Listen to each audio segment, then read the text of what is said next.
strategy, an international game of Russian roulette, a death duet. Shoot the last man standing, a masterpiece, a sculpture of what's left of society.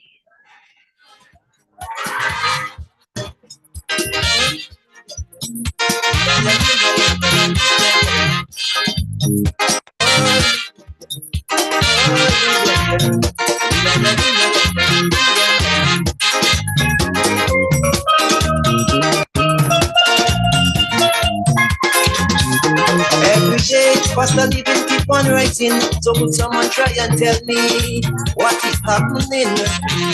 Because yet, them politicians keep preaching for the poor ones they are fighting, but not such a thing. When I make a pass by the shop, I could see the price keep going down on the poor ones stand. And the wages, like it's missing men that believe, and like no one they can break it, so they condemn me. Because every day, when I make a pass by the shop, I can see the price keep going up on the poor ones stand. And the wages, like it's missing men that believe, and like no one they can break it, so they condemn me.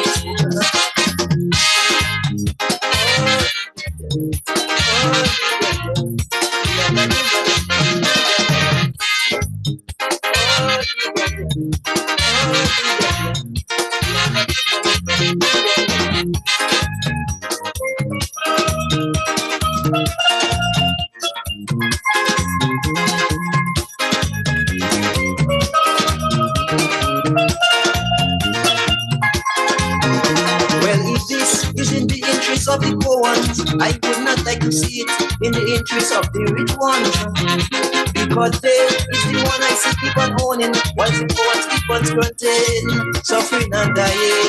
Because when I make a pass by the shop, I could see the price keep going up on the poor ones side. And the wages, like it's missing men that believe, and like no one they can break it, so they condemn me. Because every day, when I make a pass by the shop, I can see the price keep going up on the poor ones side. And the wages, like it's missing men that believe, and like no one they can break it, so they condemn me.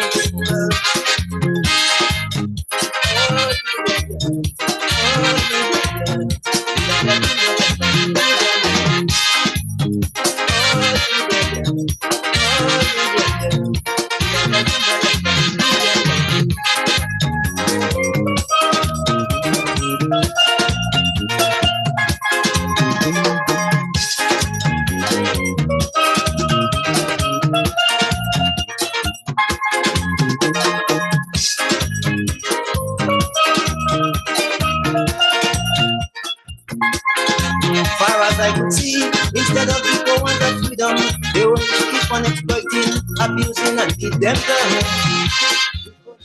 Have to work so hard to want something, while some men only sit down weeping, laughing and bleeding. Because every day, when I make a pass by the shop, I could see the price keep going up on the poor ones side. And the wages, like it's missing men that believe, and like no one they can break it, so they condemn me. Because every day, when I make a pass by the shop, I can see the price keep going up on the poor ones side. And the wages, like it's missing men that believe, and like no one they can break it, so they condemn me.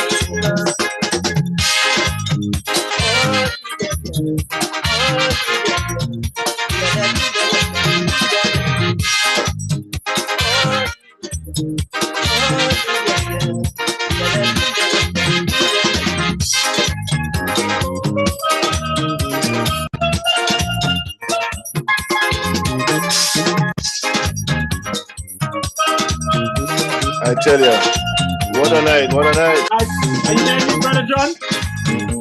Well, good night, good night, good night. I can't hear myself now.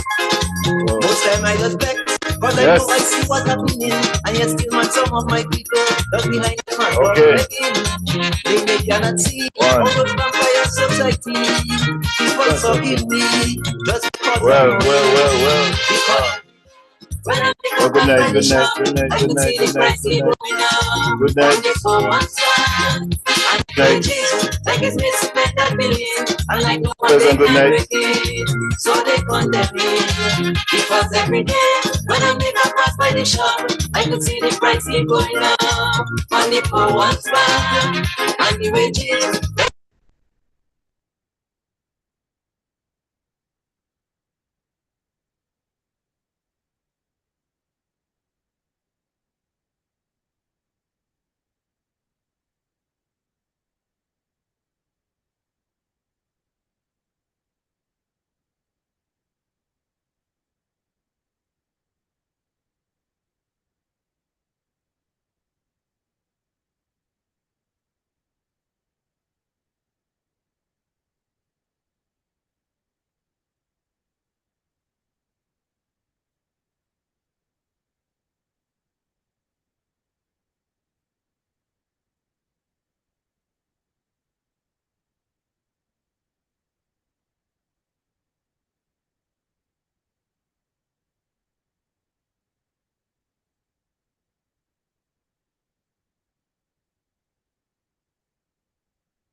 Dr. Pierre?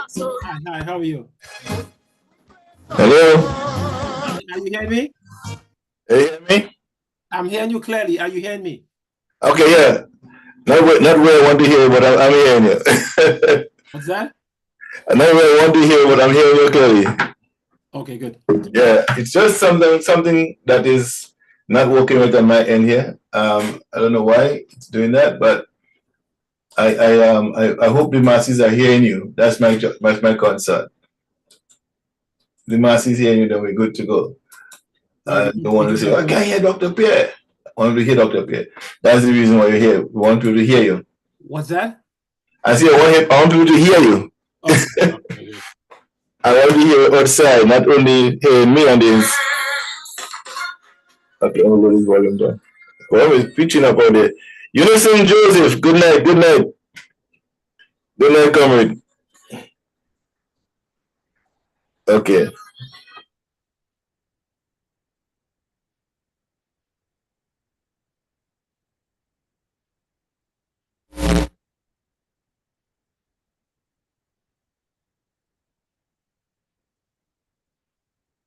Yeah.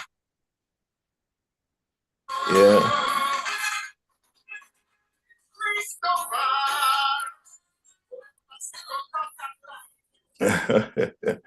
All right. So this is Dr. Pierre, and I assume that he's hearing me, and we're gonna keep the conversation rolling right here on Gem FM.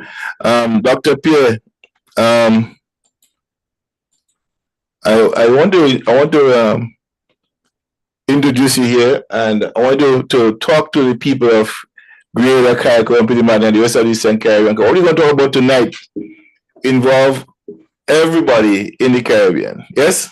So my hope is that persons will get a bird's eye view of the work that you're doing as related to human trafficking, sex trafficking, and those sex crimes and stuff in the Caribbean, and how real it is to us, and it is for our family and friends throughout the Caribbean.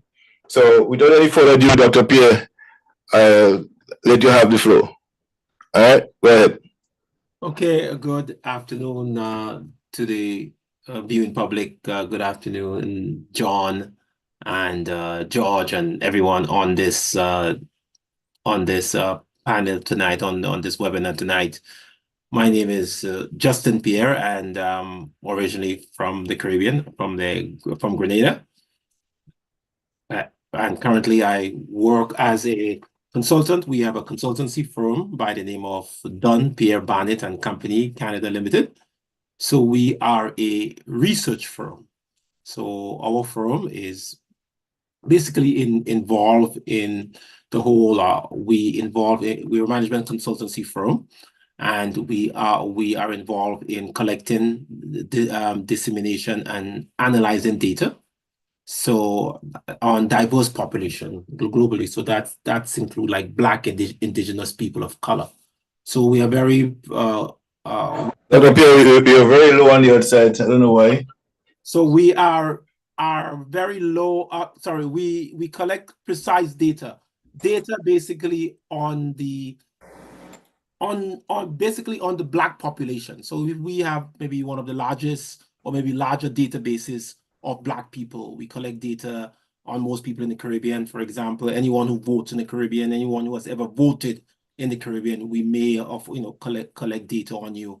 And George, our firm was one of the firms that really sort of actually accurately predicted the results of the 2022 Grenada 2022 elections.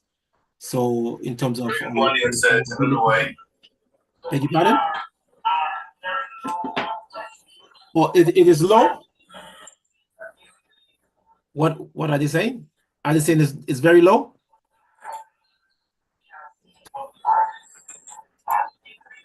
Are you hearing me better?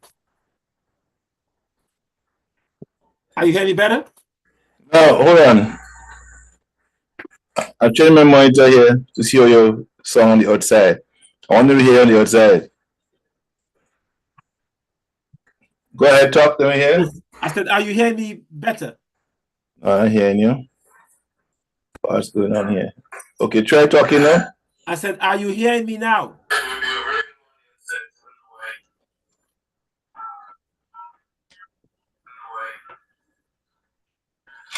Now, hold on. I'm changing my monitor here to show you song on the outside. I want you to hear the outside. Okay, go ahead and talk again. I said, talk to me here. I said, are you hearing me? Okay, okay, try talking now. I said, are you hearing me? Are you hearing me? It's the people are saying it's hard to hear me.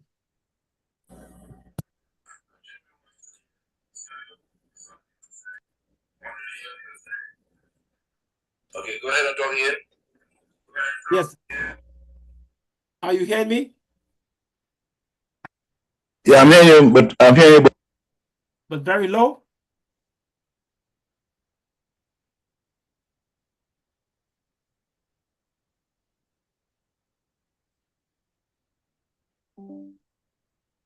You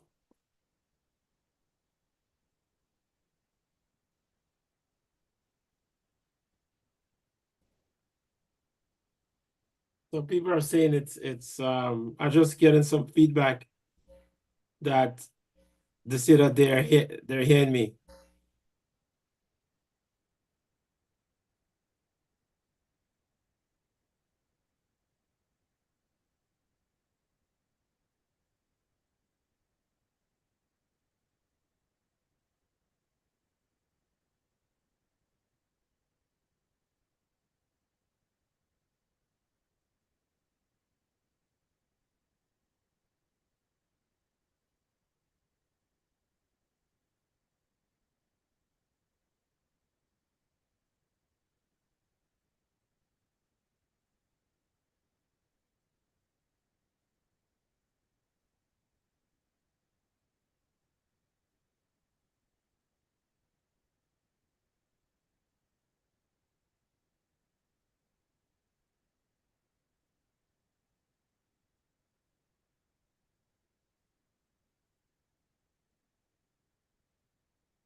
Are you hearing me?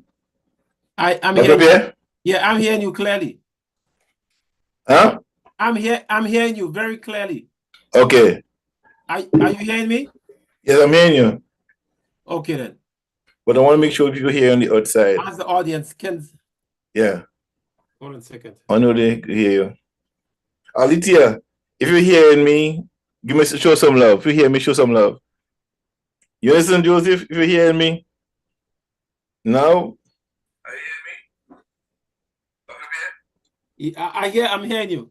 I'm just calling someone to see the.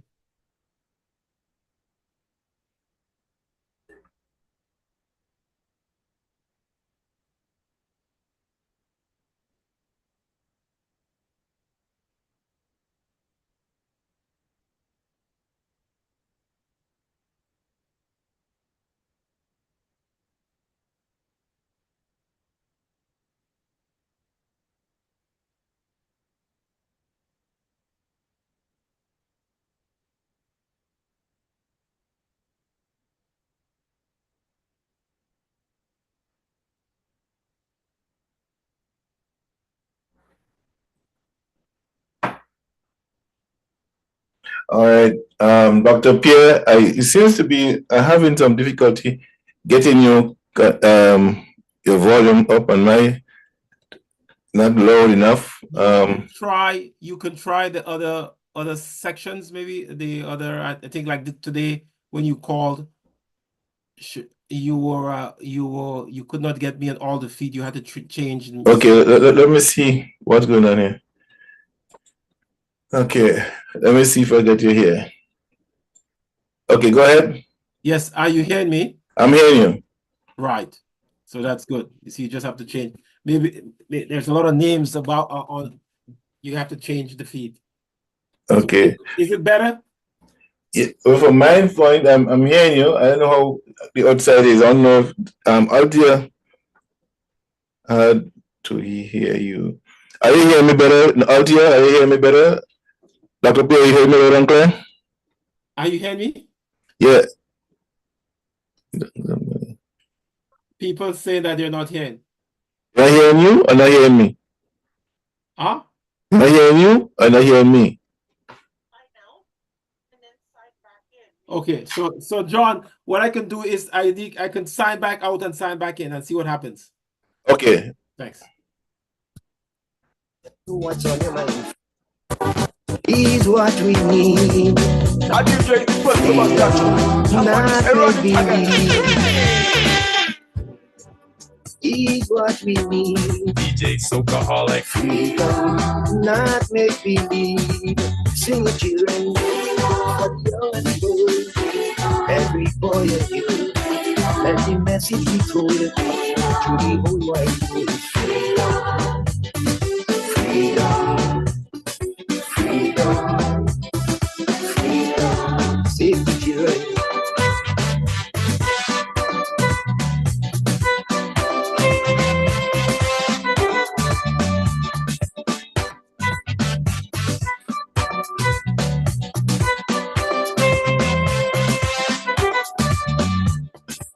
The Caribbean resource for years they drain. They exploit us Instagram machine. Them take we coconut like banana. John, do you hear me now? We outside and go to Guyana. Trini Island, also Venezuela. Then you look about the first empire. And the countries of Castro say never. How long the boats and China and Cuba. Wake up, my brother. Freedom is what we need. Not make believe. Freedom is what we need. Freedom, make believe. Sing with children from the world. Let the message be told to the world.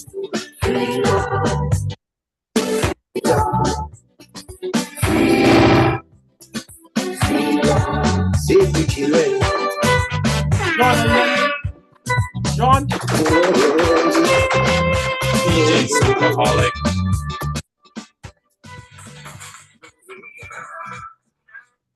All right, Dr. Pierre. Yeah. Are you hearing me? You hear me? You're not hearing me now? I'm hearing you. I'm hearing you.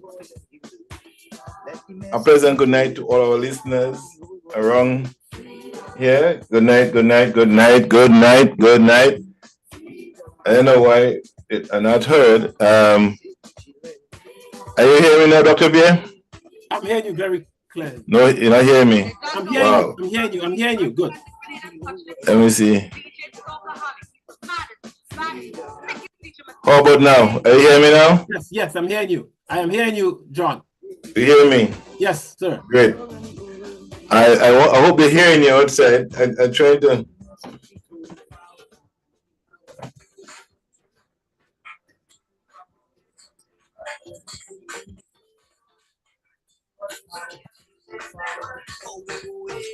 Forward, forward, forward, too long. It's lies and mama guys, too long. Empty promises in the eyes, too long. You ignoring the people cry, too long. All your days since 1995 and you don't do nothing. Only when election time coming, that's when poor people does get something. From all that bitch and passport you selling.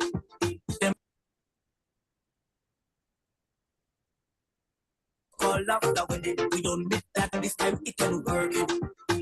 Because we tired and we tired and we tired and we tired and we can't take it again. For people tired and they tired and they tired and they tired and they can't take it again.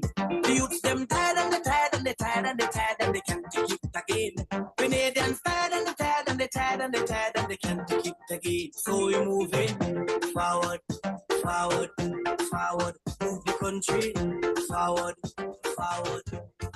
I say believe people business and mind your own.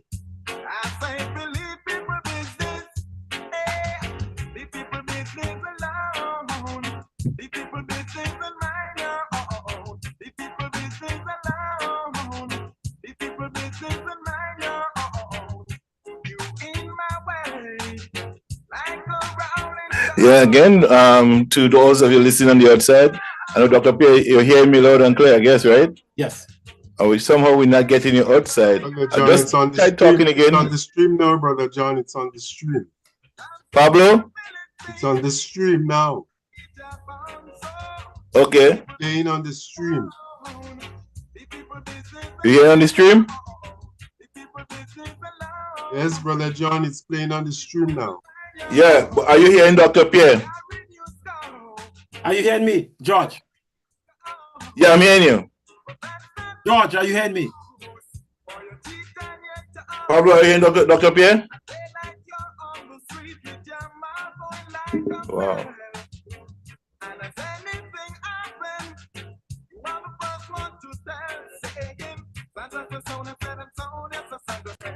Okay, are you hearing Dr. Pierre?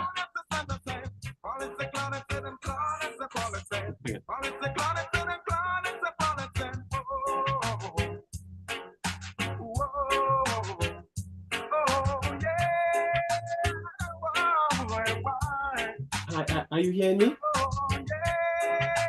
Huh?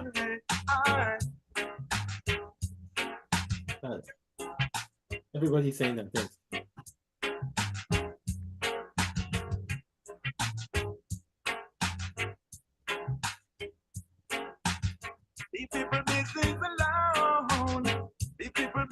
Nothing from Dr. Pierre on the stream. Is that? Are you hearing me? Anything from him on the stream. You in my way, like a rolling stone, like thick and stone, cannot break your bone. Every kill Goliath with a sling and a stone. Stop to kill a Philistine with a donkey jump on so. People business alone. Dr. Pierre? Yes, I'm hearing you. The people business alone. The people business and mind your own. You carry new skull and you carry new skull, but that's not the use for your teeth and your tongue. I say like you're on the street with your mouth going like a bell, and if anything happens, the first to start saying. Sandra says sound and said and sound, yes, the Sandra said. Sandra says sound and said and sound, yes, the Sandra said. Paul it's a clown, it said and clown, it's a Paul it said. Paul it's a clown, it said and clown, it's a Paul it said. The people business alone. The people business and mind your own. The people business alone. The people business and mind your own. Oh yeah. Oh yeah. Yeah. I said believe people business alone. Sandra says sound and said and sound, yes, the Sandra said. Sandra says sound and said.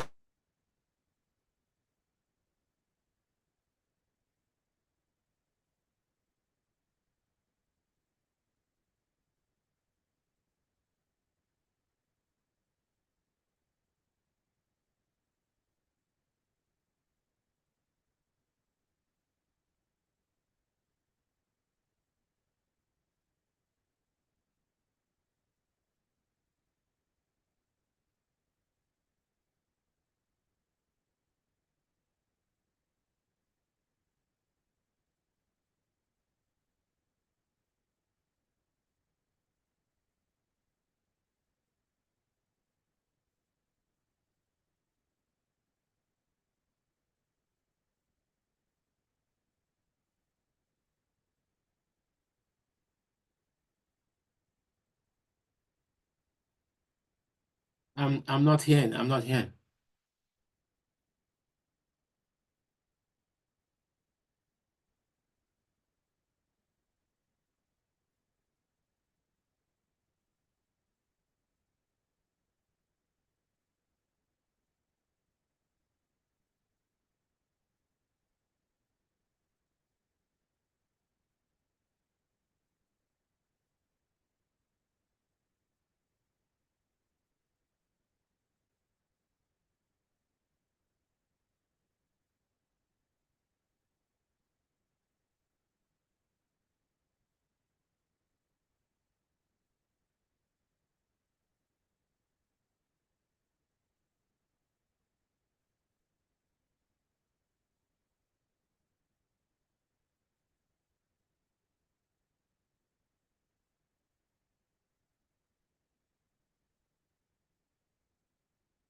A pleasant good night to everyone, Greater Carriacou and Petite Martinique.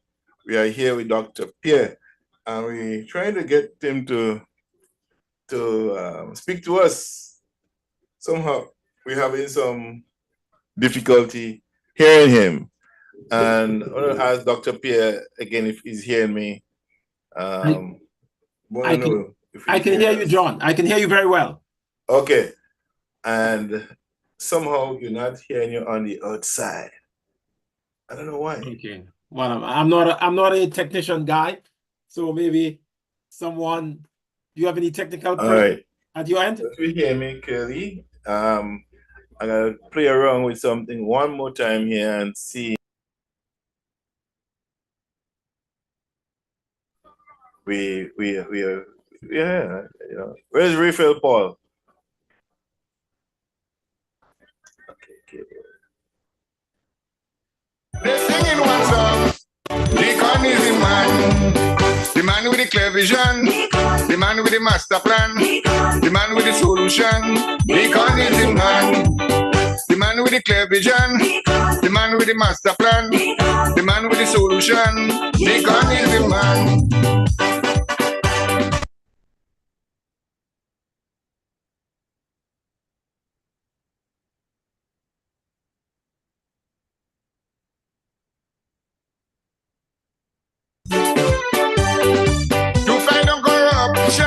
Also nepotism, they must understand. Deacon is the man. Even pastors. All right. Okay, ladies and gentlemen, we have a little bit of difficulty trying to get Dr. Pierre to be audible on the outside. Somehow we're not having that. We're having a bit of trouble with this. So I will just play some songs until he comes back in. All right. If Refill Paul could rejoin us and we could have that connection going. All right. So blessings, everybody, and stay tuned. Stay up. All right. In 74, I was like she don't really go nowhere. In fact, they know that she has been in river since that day.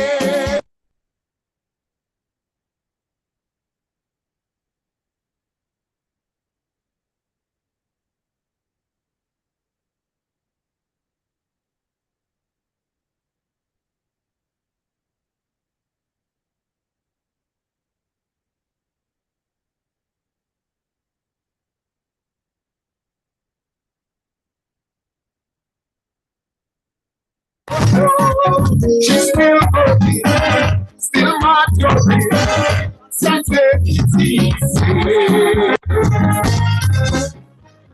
Many others, one of the young, they both roll, they stop and hold it, see a lot of trouble, and they are unstable, so it's not That's right, but last and fun, but keep on going, young people, it's still alive, many others will not survive, so please keep on. She's not getting up, she's give us some time. She's not getting up time. She just wish I had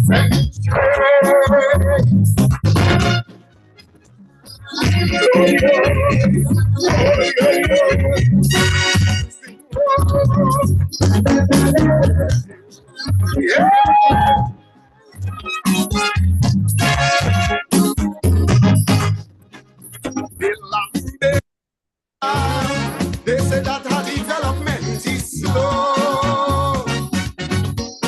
They talk tata on them now wherever they may go.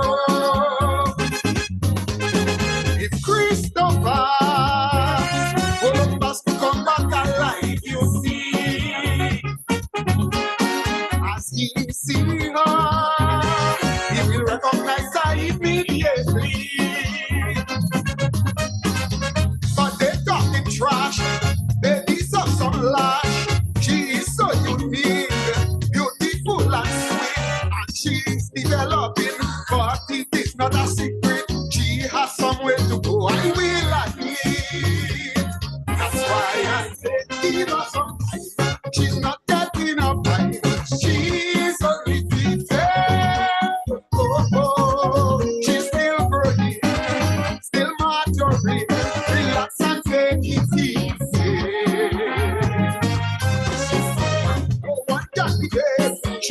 shot up away.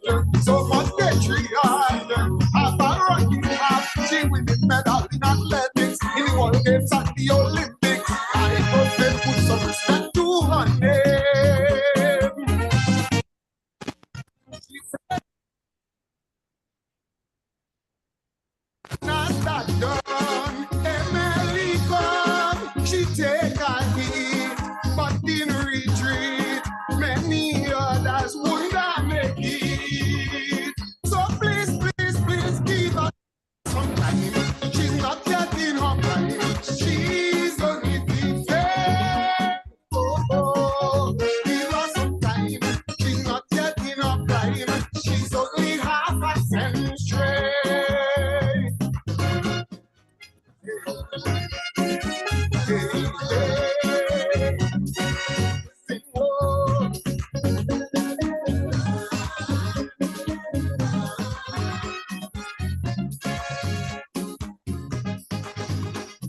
I know for sure I'm fashion that could never compare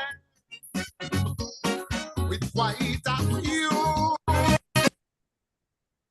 have out there. And in health, yeah, and in agriculture, she way behind. I am aware that some serious mountains to climb. But while they compare, they're not being Yes. fair. It's like cheese and chalk. A pleasant good night again to each and every one of you. This is Gem FM. I'm your host, the Sheriff, yours truly, John Kelly, trying to nail this thing down with Dr. Pierre. Oops. Yes. So I don't know what's happening, but they hear me, they hear the music, but not hearing Dr. Pierre. Are you hearing me now? Still? I have no clue. Are you still hearing me? John, are you hearing me? I thought it was on my side. Dr. Pierre back? Yeah, I'm here. I'm hearing you clearly, very clear. Okay. You want me to switch out and then come All back right, in? go ahead. Keep talking. Let me hear you. I said you want me to switch out and come back in? Or you want me to, what do you want me to do? Drink some water, make a speech? What do you want me to do? Okay, go ahead again. Say something. You want me to drink some water and make, do you want me to drink some water, make a speech? Go ahead. I hear you better now. I said, do you want me to drink some water, make a speech, say something? Okay. Something outrageous. I think I have you. Okay, good. I'm over hearing you outside. Okay. You don't have to take my word for it, but it really tastes good. You must be Jamaican, sir. I can tell from how you talk. Yeah, Brother John, I just heard you. I heard both of you out there. Okay. Dr. Pierre, go ahead. I said, are you hearing me? Yeah, I'm hearing you. Go ahead. Good. George, are you hearing me? Yeah, he said he heard you. Okay. Audience, are you hearing me? Now I ain't ready for some, but I tell you, that is this. Yes, it's Cuckoo Village once again, broadcasting on the air. Step right up, young fella. The food in here not there. You want to try to lobster man. We got to test it out. And if it's crab you're looking for, it ain't gonna last long. So hurry up and right, George. We got food here. It is. Yeah, everything seems like we have a go now. You got to try that nice beef stew and taste it all alone. But if it's seafood that you like, just ask, man. We got that. Little boy, you want more bread? Well, all that's open work. Curry chicken, slice roast pork. These folks in here don't. Yes. Yes, it's Persons are saying that they're hearing George. But man, really, John, people are saying that they're hearing us.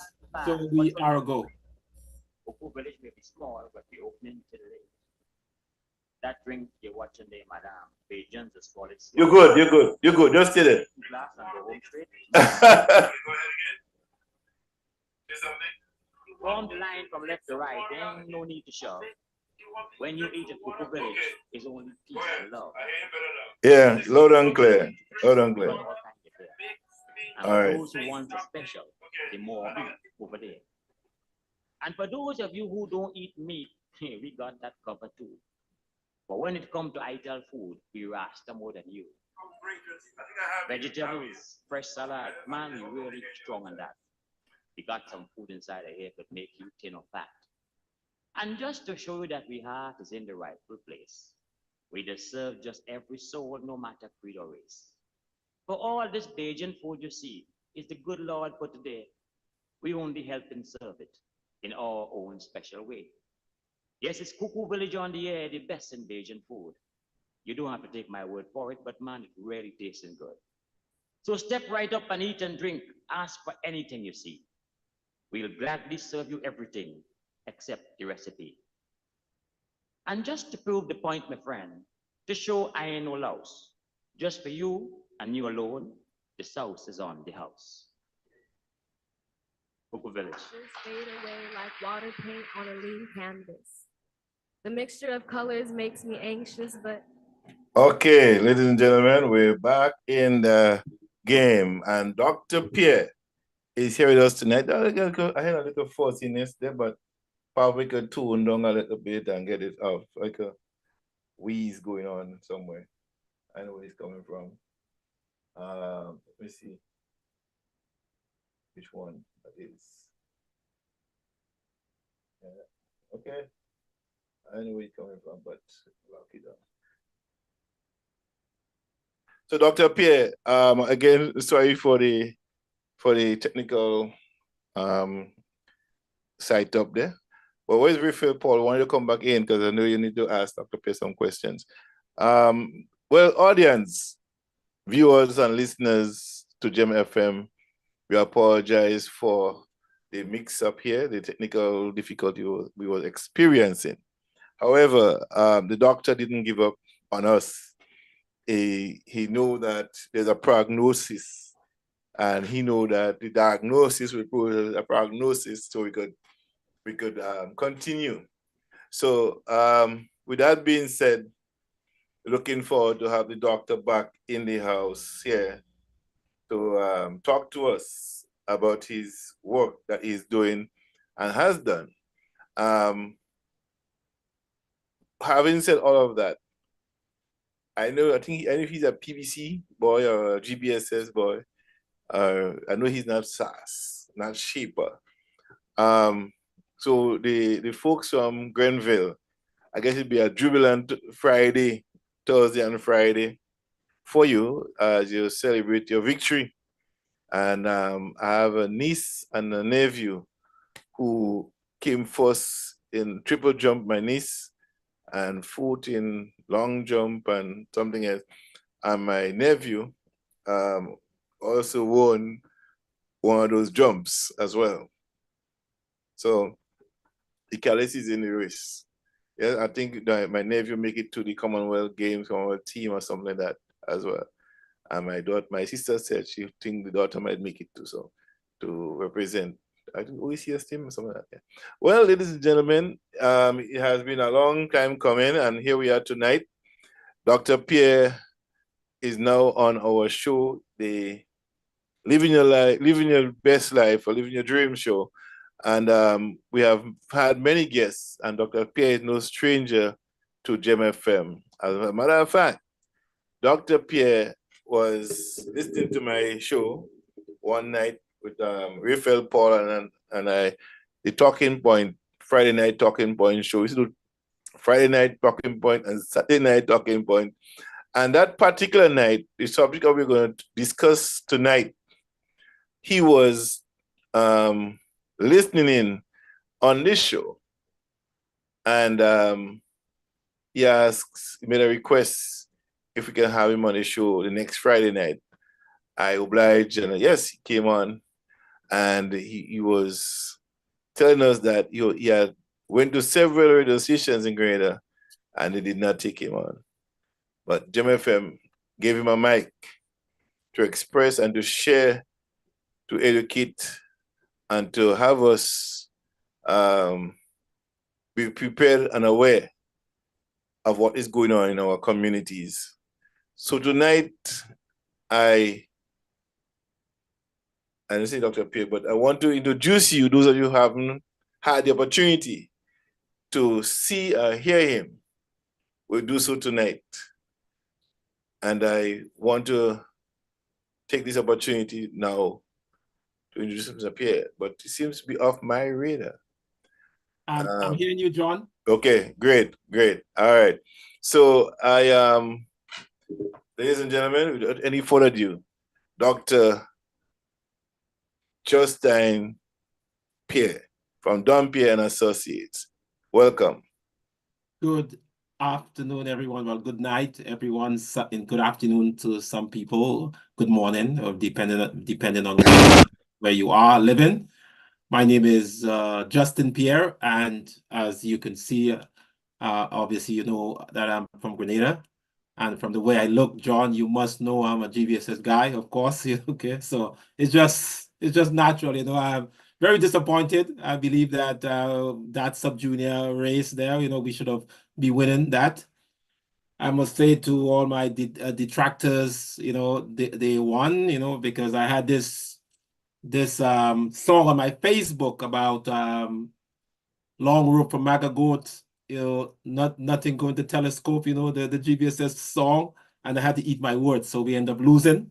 But congratulations to SAS and all the beautiful persons at SAS. I myself was an athlete, and you know, we went through GBSS 4 years. We won intercall, and the final year, the guys from SAS, Eugene Licorice and Livingston Nelson, and these guys, they're very famous.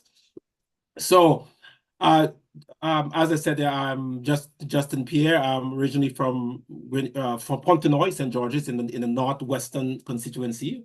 I tell people it's you know, in the Dr. Mitchell constituency. So I'm from that specific area.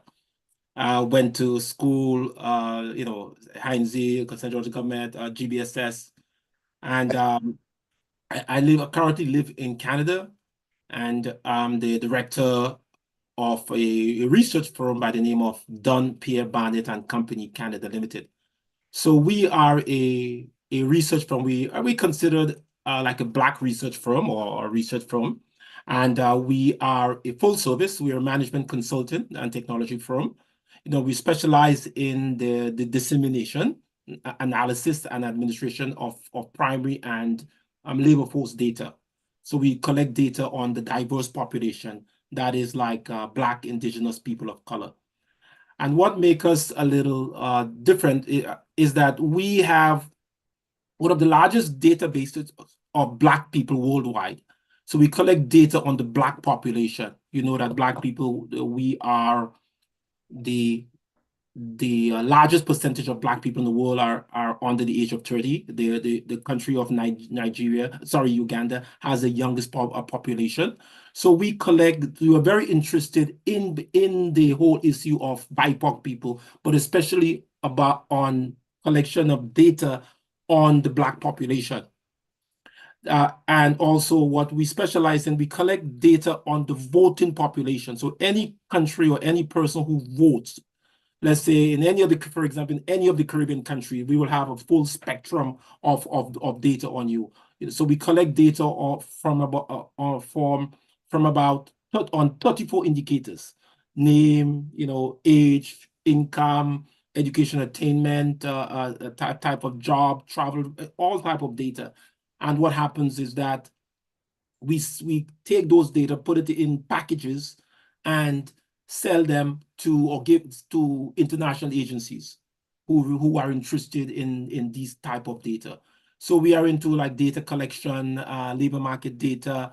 We into migration. We also into artificial intelligence, technical and vocational education training, and specifically we conduct a lot of work, as you mentioned, in migration, human trafficking. So our job, John, what we do is that we look at the predatory aspect of human trafficking. I mean, yes, there are victims and there are perpetrators. So our field of science or research is on the perpetrators. So this is where my study, most of my research falls.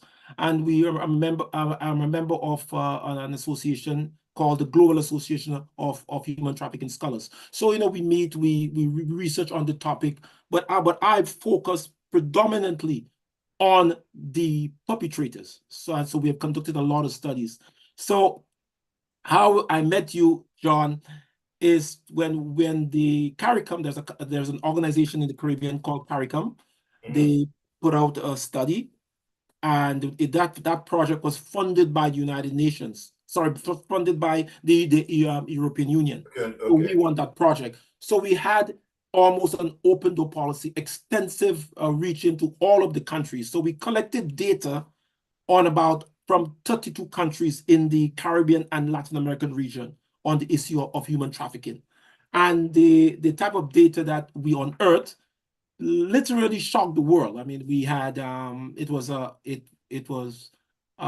very, you know, a very popular, very enlightened. We met with we got interviewed by Forbes, by CNN, by the BBC, all type of international agencies, because people were not aware of the certain things that are taking place in the Caribbean. So just to give you a background, as I said, that in the Caribbean has one, you may know that until recently, the world largest brothel in the world is conducted in the Caribbean. In the Caribbean, there are about 83 brothels with 5 or more people. So sex is a very, very big part of the Caribbean.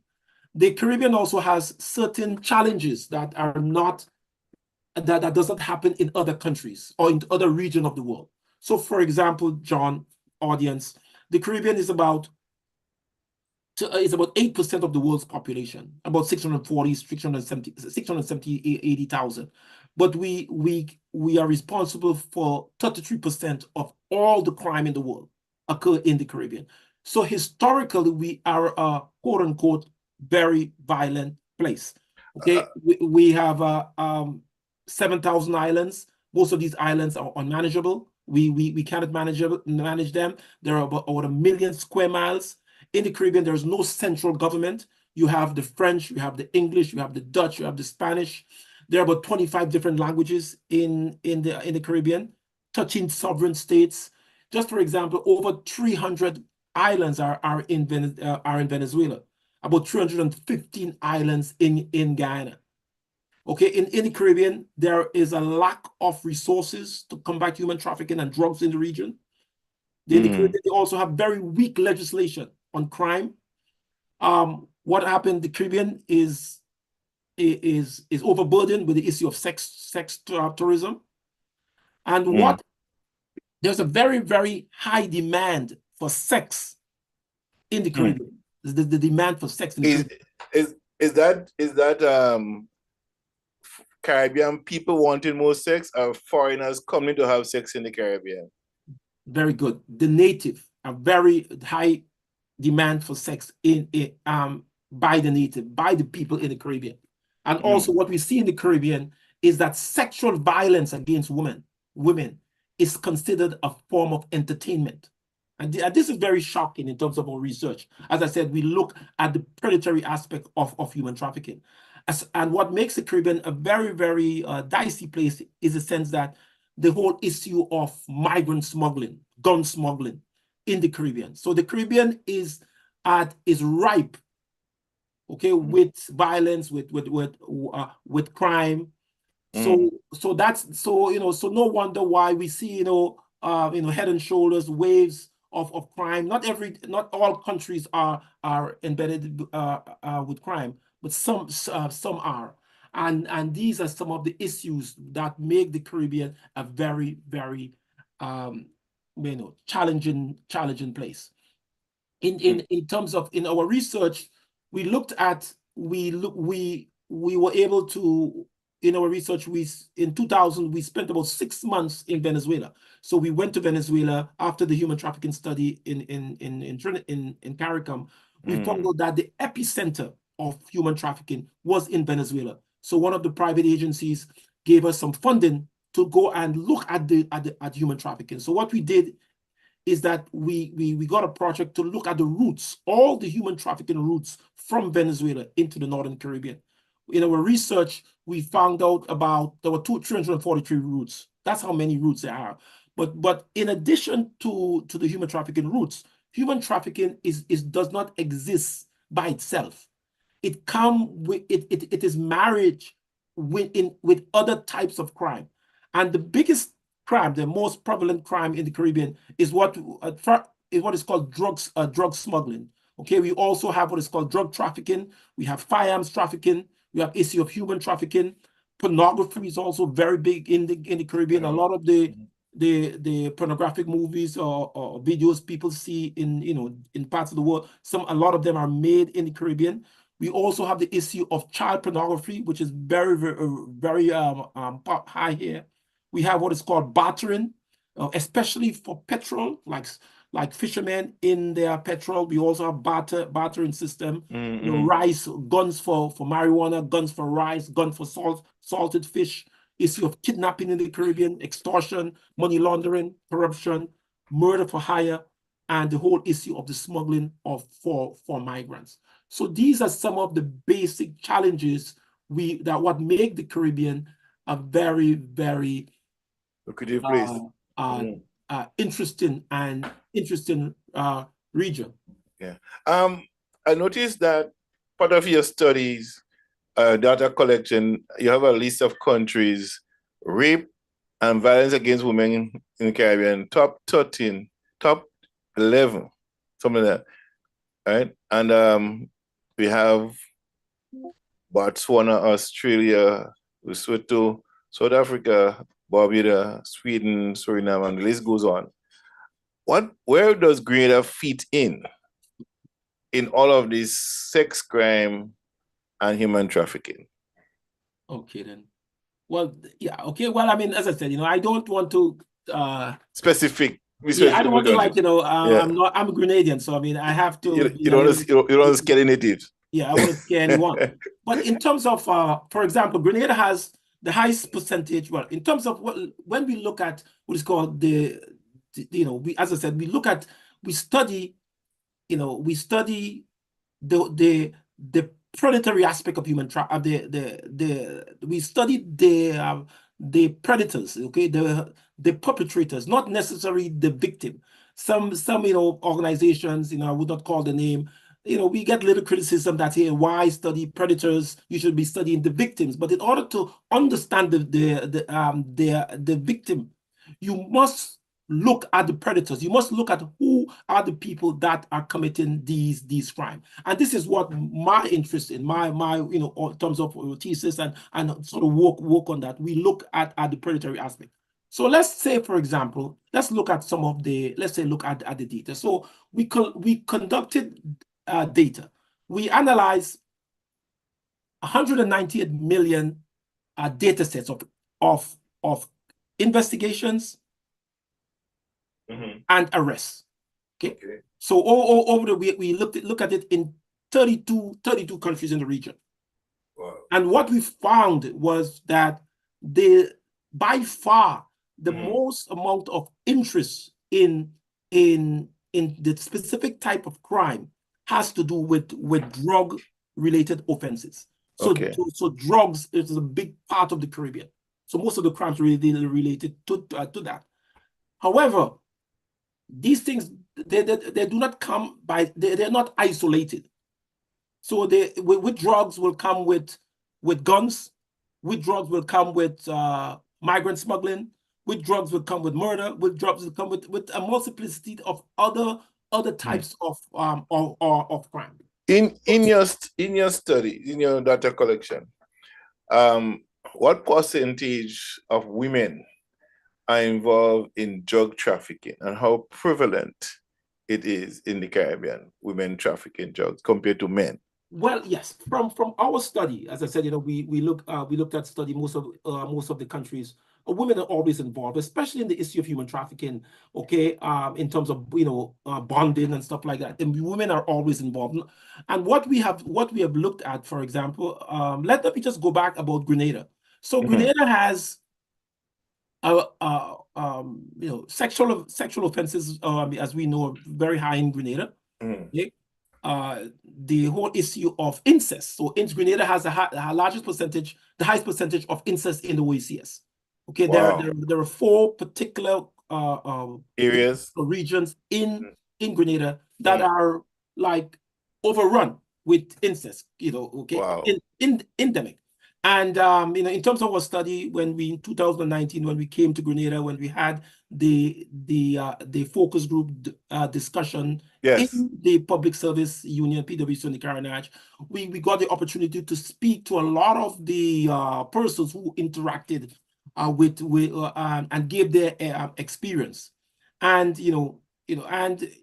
however, I just want to say something to the general public that recently there were a lot of noise about the police in terms of the police ability inability to solve crime or to curb the murders. But from our data, that is not true. The Grenada Police Force has one of the best record in solving crime in all of the OECS and all of the Caribbean. Wow. They have, so for example, murder, they have an over 95% arrest to conviction ratio. Okay, so what we look at, as I said, we look at the indicators. Okay, as a statistician, the statistician is a true representative of the people. It doesn't matter what the politicians say. All we look at is the data. Okay, so what the data is telling us, John, that the police in Grenada, the police force in Grenada, are very good at what they do. Doesn't matter what you read. People say anything. They have an over in terms of murder. So we look at murder to arrest and conviction ratio. They are almost a perfect record, about over 95%. So we should really give the police a round of applause. Yes, okay, because they're doing a very good job.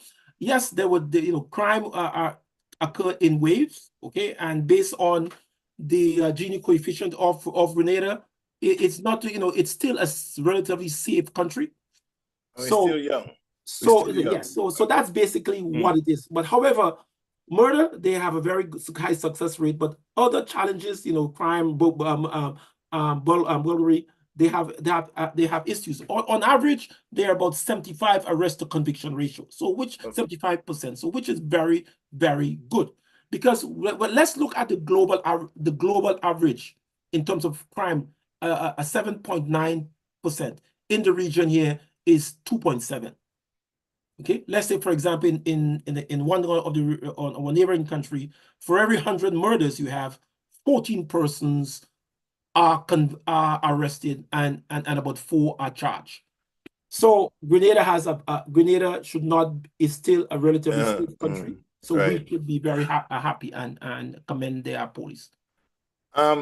In your recent survey, data collection, as it relates to the up and coming government, the government of the day. Yes. You must have done some work in the community collecting data. What is the general consensus on the ground in Grenada? As it, remember, we did a survey before the election, after election, why people prefer Dickon Mitchell over Keith Mitchell. Let's start there. Where is that statistics today compared to what you did before the election? Well, I mean, generally, as I said, we collect data. We have a database on the voting population, the 89,000 people who are registered to vote, the 2,499 pages on the, so we have the data, so we can reach most of the voters very easily. Right. In June, we're planning to conduct a large study, a large survey, hopefully with about maybe over 10,000 people.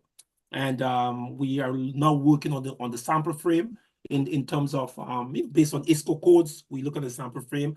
Anyone from St. Mark's who are listening, we're asking some of the persons from St. Mark's to come out and maybe participate, because so far we have the lowest participation rate from St. Mark's. So we want to get an even an even ratio and even a proper sample frame to do the study to make it legitimate. And so we are asking persons from St. Mark's. We also believe that, for example, hold on a second there. Pablo, I don't know if Pablo disappeared me, but you have your work cut out for you. Yes. St. Mark's.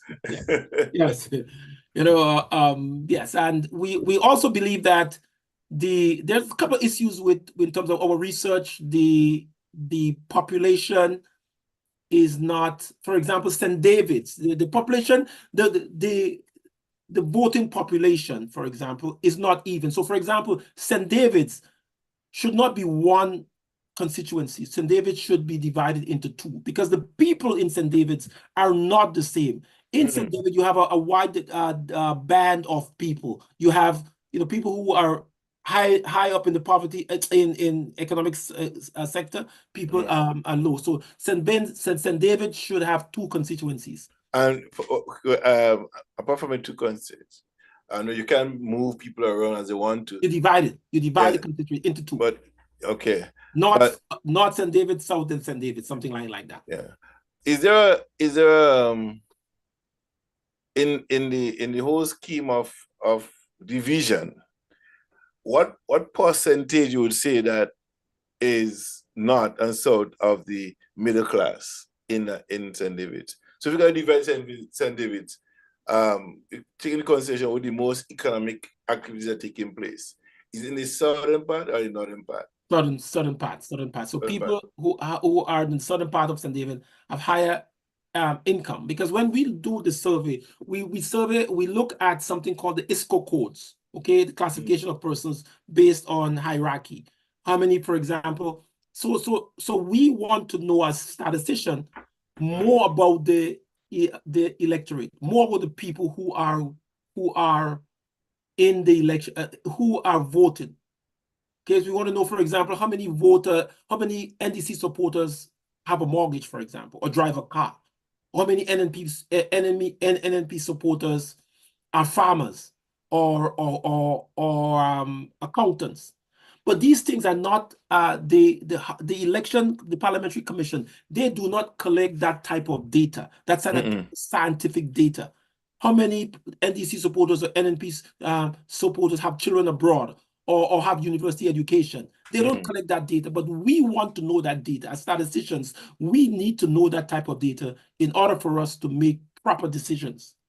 Right. And this is what we want to do. We want to change the way the people view the voting population. For example, John, in the United States, you can know how many Republicans are Christians, or how many Republicans are teachers, or maybe This is the same type of information we want to have for Grenada. Okay. And this is the challenge. We are getting the most amount of challenges with that. We have reached out to the Parliamentary Commission to assist us to assist them in collecting data. Okay. They have not responded to us. Is that part of the reason, like, people go by the rum shop politics? So you know who is who and who's not voting? Because we have the crowd with the yellow t-shirt and the green t-shirt, Is this a defiant thing because they don't want to know? Or is something that they're not looking into it a constructive way to better head on the plan, right, for the future? Because the 50-50, the 175, all this stuff they have planned. How is that not important to them to use that to better bring benefits and service to the people? Okay then. So for example, the way people conduct the elections, let's say in Grenada and some other countries, is like they haven't changed in 50 years. Okay, it's give a guy a goat, a bit of rice. These things cannot work in this time. This is 2024. And if you realize that a lot of the other political parties and countries in the region reach out to us to collect data, because what we have that other organizations don't have is the voters.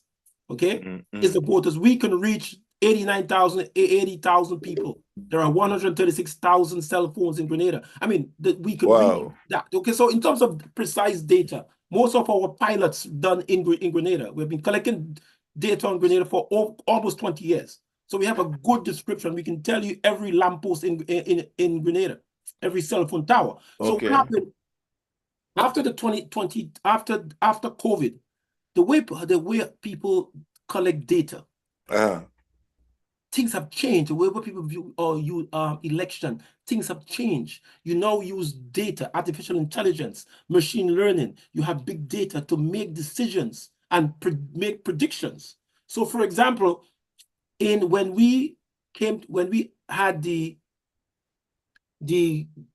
election, the June 22 election. Yeah, election. Yeah. So what we have done is that we contacted a large amount of people, okay, basically through social media, observe their feeds, observe what they're doing, observe what we develop an indicator called the percentage to like ratio, okay, share ratio. For example, let's say, for example, there was a Deacon a post on Facebook. How many times people share it? Yes. Okay, all of these are analytics algorithms are collected, and you make decision based on that. And these are some we were able to collect all that information. So, for example, let's say people like to share.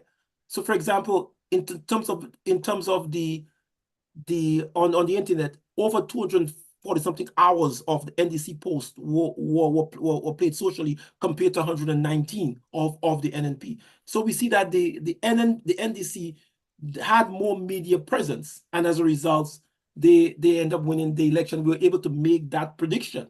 And when we went down in May in 2022, when we conducted the focus group, we were seeing that things were changing. People wanted people made the decision based on the pension, and I think that we made we made the prediction that the NNP will win, because the NNP had decided, the NDC had decided that they would pay the pension. And one of the last thing is that when Prime Minister Deacon Mitchell spoke, he came across as more believable than his opponent, and as a result, people tend to believe him because he had a message.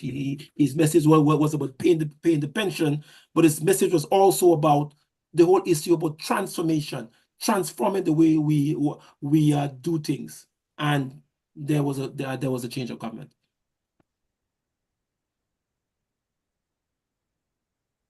Yeah, Pablo is here with us. Good night, Pablo. Thank you.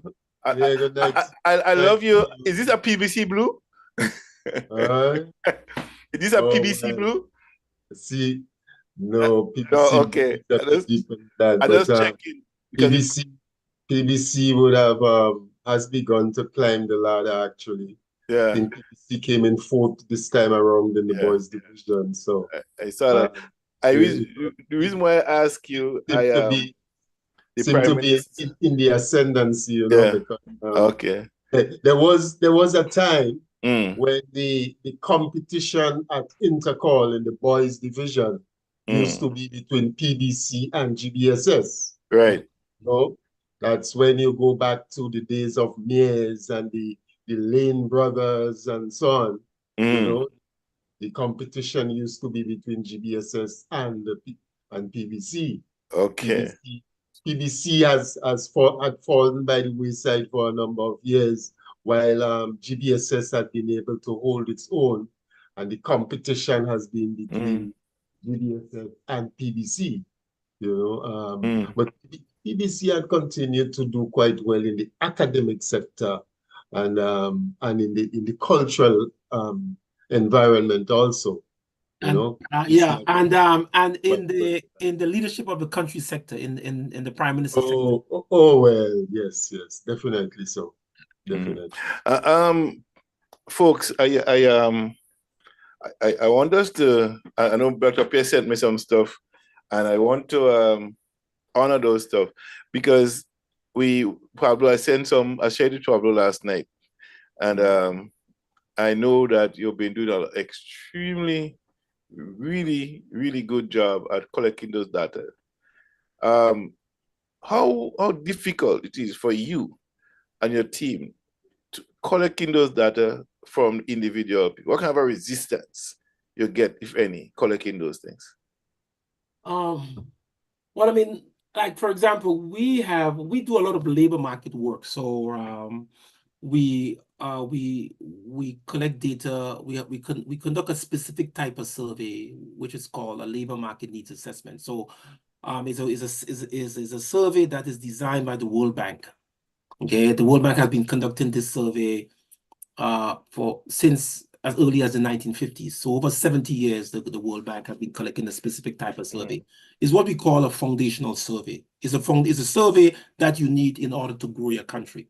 Okay. Most countries cannot grow unless you have a labor market needs assessment. That's why when countries receive funding from the World Bank, what the World Bank requires is that they conduct a labor market needs assessment or a national skills audit or something in that regard.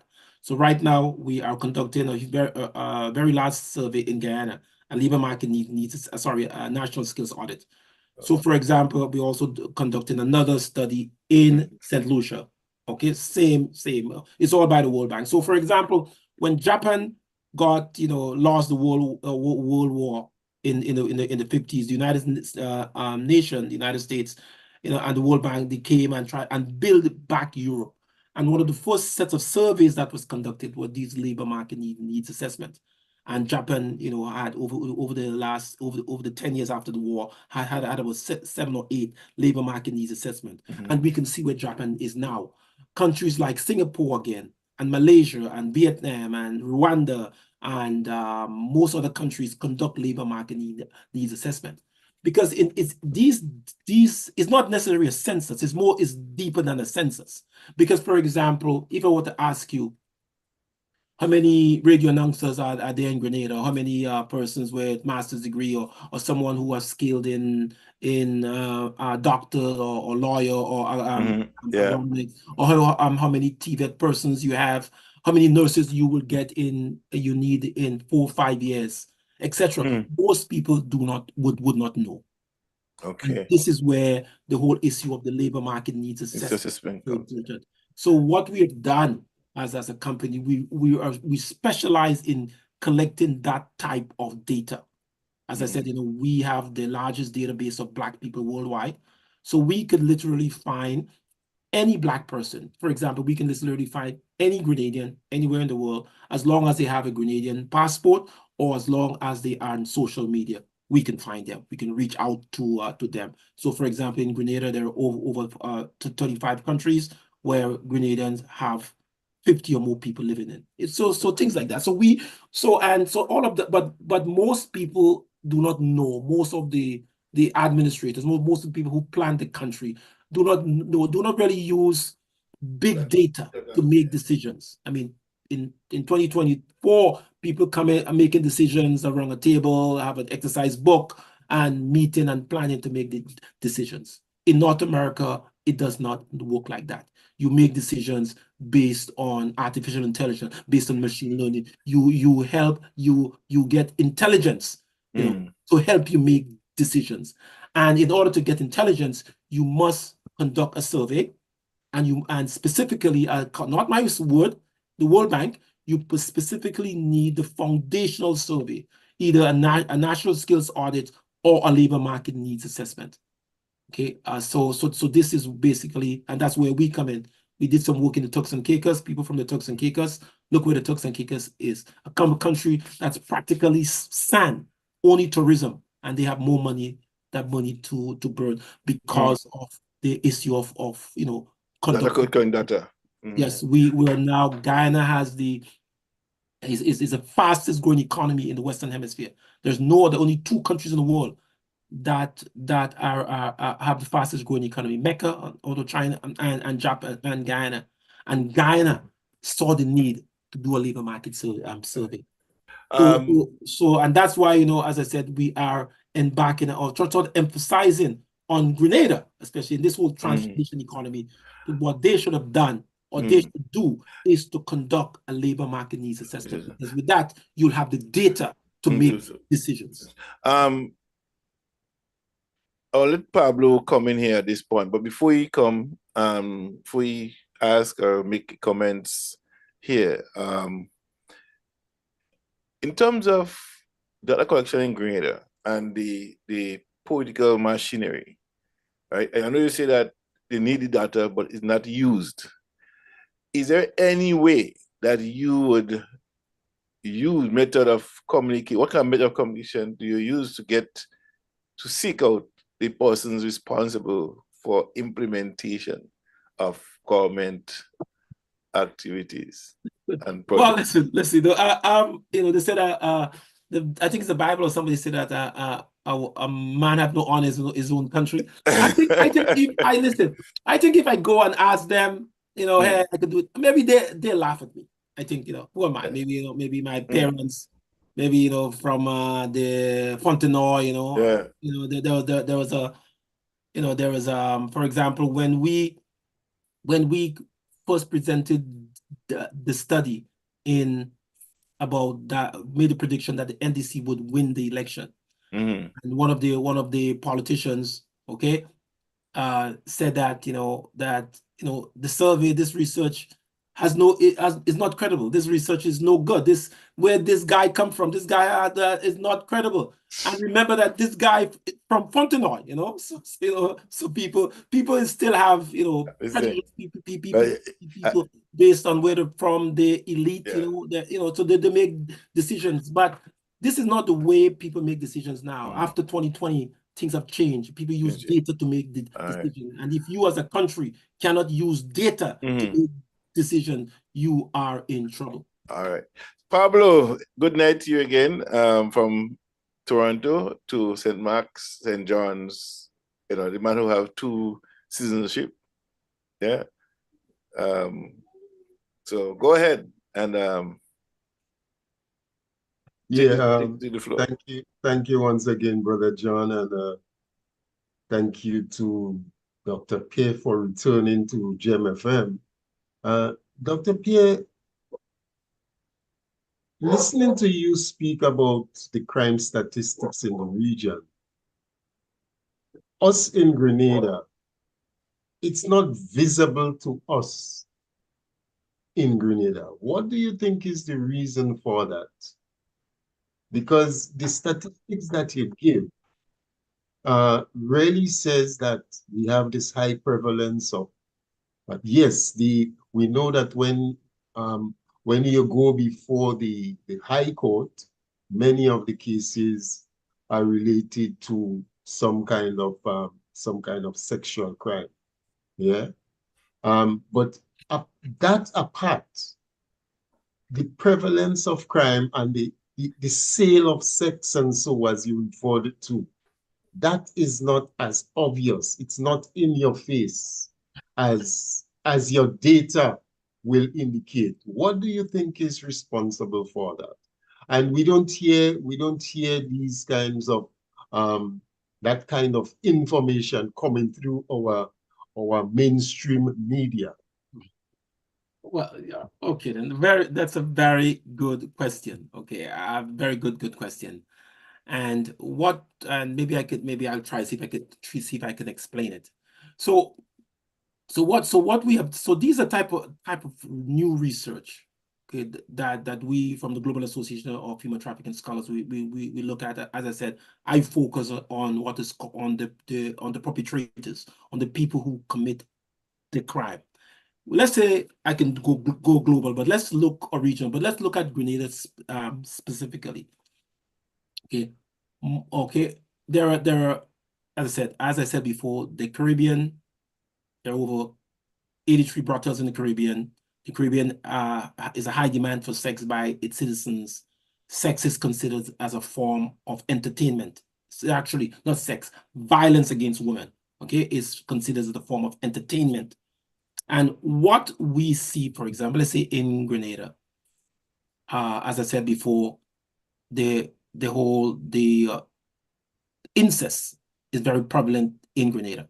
Okay, it runs in many communities, but in 4 particular communities that it is above national average, above regional average, and this is accepted. Okay, I guess the person who died, the girl who died in Carriacou, for example, I think I'm sure. Okay, I could possibly make a guess that the other persons knew that she was being molested or abused. Okay, so, and persons are not saying anything. Dr. Pierre, I don't want to interject, 'cause something I think Pablo and I had a conversation along that line earlier on this week, Pablo, and I, Dr. Pierre, remember the Randall Dooley case in Toronto, where his stepmother beat the child to death and the father didn't say anything, and he ended up making the jail too as well. So, and I was saying that for some women, because of the financial constraint that they have, even though they know that the child being molested, or the child report to them, right, that they've been molested, they brush it off. Yes. In many cases. Yes. So the upholder, we say, worse than the thief, kind of thing. Yeah. Right. Yes. And this is what we are seeing. So first of all, I'm not a lawyer, of course, but what if I, as some of the recommendation we made to CARICOM, is that the whole issue of sex. What we're looking for is that the system should change. So, for example, what we found out is that the sexual violence against women, incest, is on the rise in Grenada. However, it is not reported, meaning it's not reported to the police. So as long as it reaches the hands of the police or the social services, they will act, because they have a history of acting. So of acting. However, it is not reported. So we're asking mothers. So we have to advertise. Ask the mothers, hey, if you see these things, report it. Okay, and because generally they are the breadwinner, who either the father or most times the stepfather, he has the ability to make decisions for the child. Okay, so so what we're asking, especially the court, for when these cases come up, if they can try them in secret. Okay, because based on interviews, so we have interviewed a lot of the victims. What the victims have said is that the trial, they're going through the process of the arrest of going to court is worse than the actual rape. So most of them do not do it. It's better. It's easier for them to get raped and be silent. Wow. Than to really face the court system. So we're asking the court system to come up with some type of arrangement or legislation or rule or something like that, so that it will be easier for victims of crime to seek justice. And in other countries, they are doing the sexual offense code, etc. So I mean, we can do it if we have the will to do it. Okay. Dr. Pierre, you made reference to this whole sexual violence being considered or dealt with as a form of entertainment. Could you be more specific and indicate what do you mean by that? Okay, good. So when we did the human trafficking study, we conducted about 330 something known traffickers. So we got a list of, I tell you how we did it. When we do studies, the first place we will go is the church. So whenever we enter a country, we will go to the church. We went to the Guyana, we went to the church. We tell the church, hey, look what we're doing. We're conducting a study. And then the church now has the widest cross-section of people in any community. They have, rich man, poor man, beggar man, thief, everybody's the community. They have, based on the ISCO codes, the church has the widest cross-section. So we'll go to the church, go to the pastor, tell, hey, look at what we're trying to do. We're conducting a study. So in the case of the human trafficking study, we went to Trinidad and Tobago, We did a pilot in Trinidad and Tobago. We went to a few of the churches and spoke to the pastor, spoke to the different men's group to ask them, look what is happening. We wanted to find out. And then lo and behold, someone who was a prostitute, who had been trafficked, got in contact with us and told us her stories. And so what we ended up doing, we told her that if she knew anyone who experienced, so she got I think 4 of her friends came. So we said, well, are there anyone? So what happened eventually? We got about 29 women who were either prostitutes or experienced human trafficking or trafficked. And what we did over a period of 3 months, we gave them a cell phone and for them to do the normal duty. And in June of 12 months, we collect data on close to 400 places where they went to, where they had sexual encounters. Then we end up reaching out to some of the Johns, reaching out to some of the perpetrators and interviewing them, you know, what they did. So yes, so in terms of sex being a form of entertainment, what will happen is that the guys in the drink and the beer in the brothels or on the around will talk about their experience with a specific underage person or specific person. It's a form of laughter, enjoyment, experience. When I was with her, I did this. Oh, you did that. The same thing with her. Wow, etc., etc., etc. So it's seen as a form of, and we see that in almost every country in the region, including Grenada. Where does Grenada stand on that on that list in terms of the sex entertainment as compared to some of the other countries in the Caribbean? Not high. Grenada is very, very low. Okay, Grenada is very low. I mean, it's not. I mean, in our research, we in 2019 we interviewed 21 prostitutes. And then they were very open with us. I mean, as I said, we're not the police. They're very open with us how to make the money. As young school children, people, teenagers, and there's a specific, typography what the tourists are looking for because the prostitutes and all of these things are basically geared to the tourists. But to say that so Grenada is not a big player. Okay, so a brothel Yes. is not a legal. Are there any laws between the operation of brothels in the Caribbean? Right. Okay. There are Is it okay? In some countries to run a brothel as you would run a store? Right. So some countries they're brothels. So when I was in when we did the government when we did the human trafficking study, the government gave us access, let us interview the persons in the brothels. So we knew them. We sat with them, talked with them. Some of them are foreigners, some of them get a work permit, they come to work.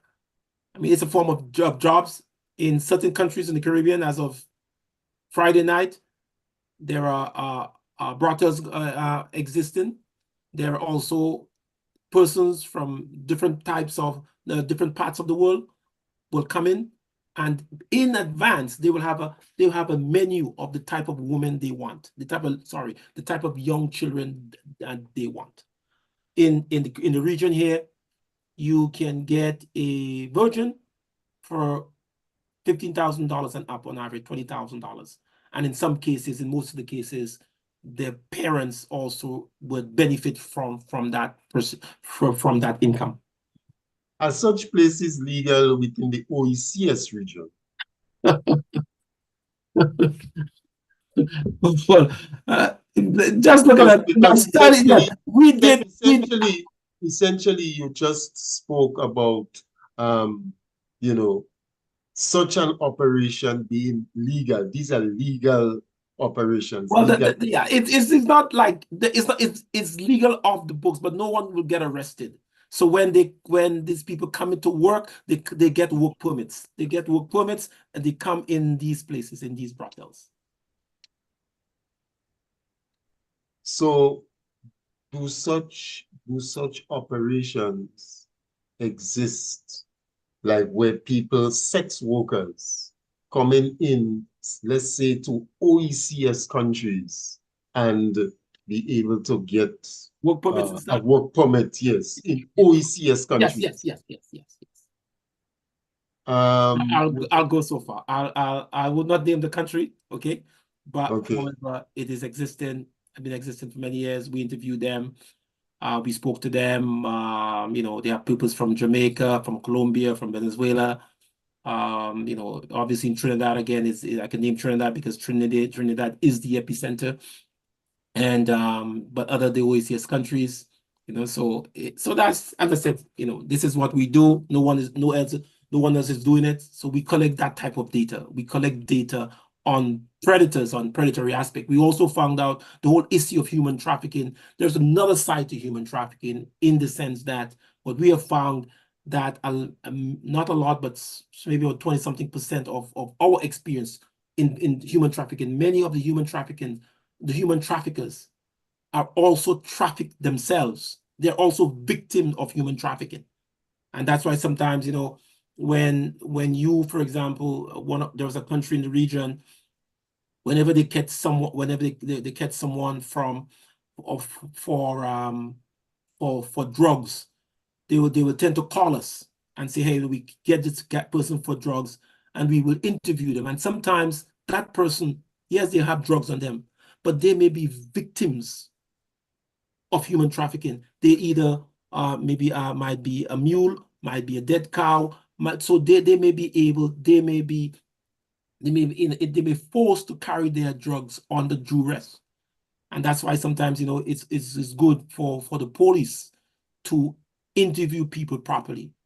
And this should be done in the region, especially around Grenada, because Grenada, as we said, Grenada is at a pivotal point. Grenada, there are about 14 drug smuggling routes in the region, and about 4 of them coincides around Grenada. Okay, we know, for example, in Venezuela, there's a huge, I mean, everybody knows that, from Venezuela to St. Vincent, you know, the drugs and intercept in Grenada. A lot of the in 2021, I remember that we got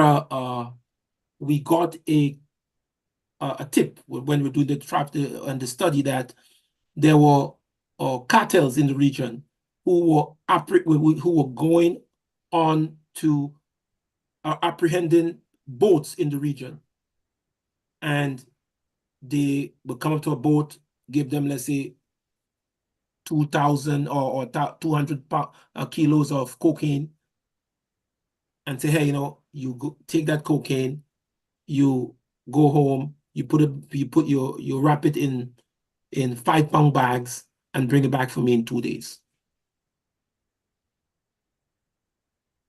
And so these people, if you're on high seas with a small boat and 3, 4, 5 boats with machine guns come to you and said, John, hey,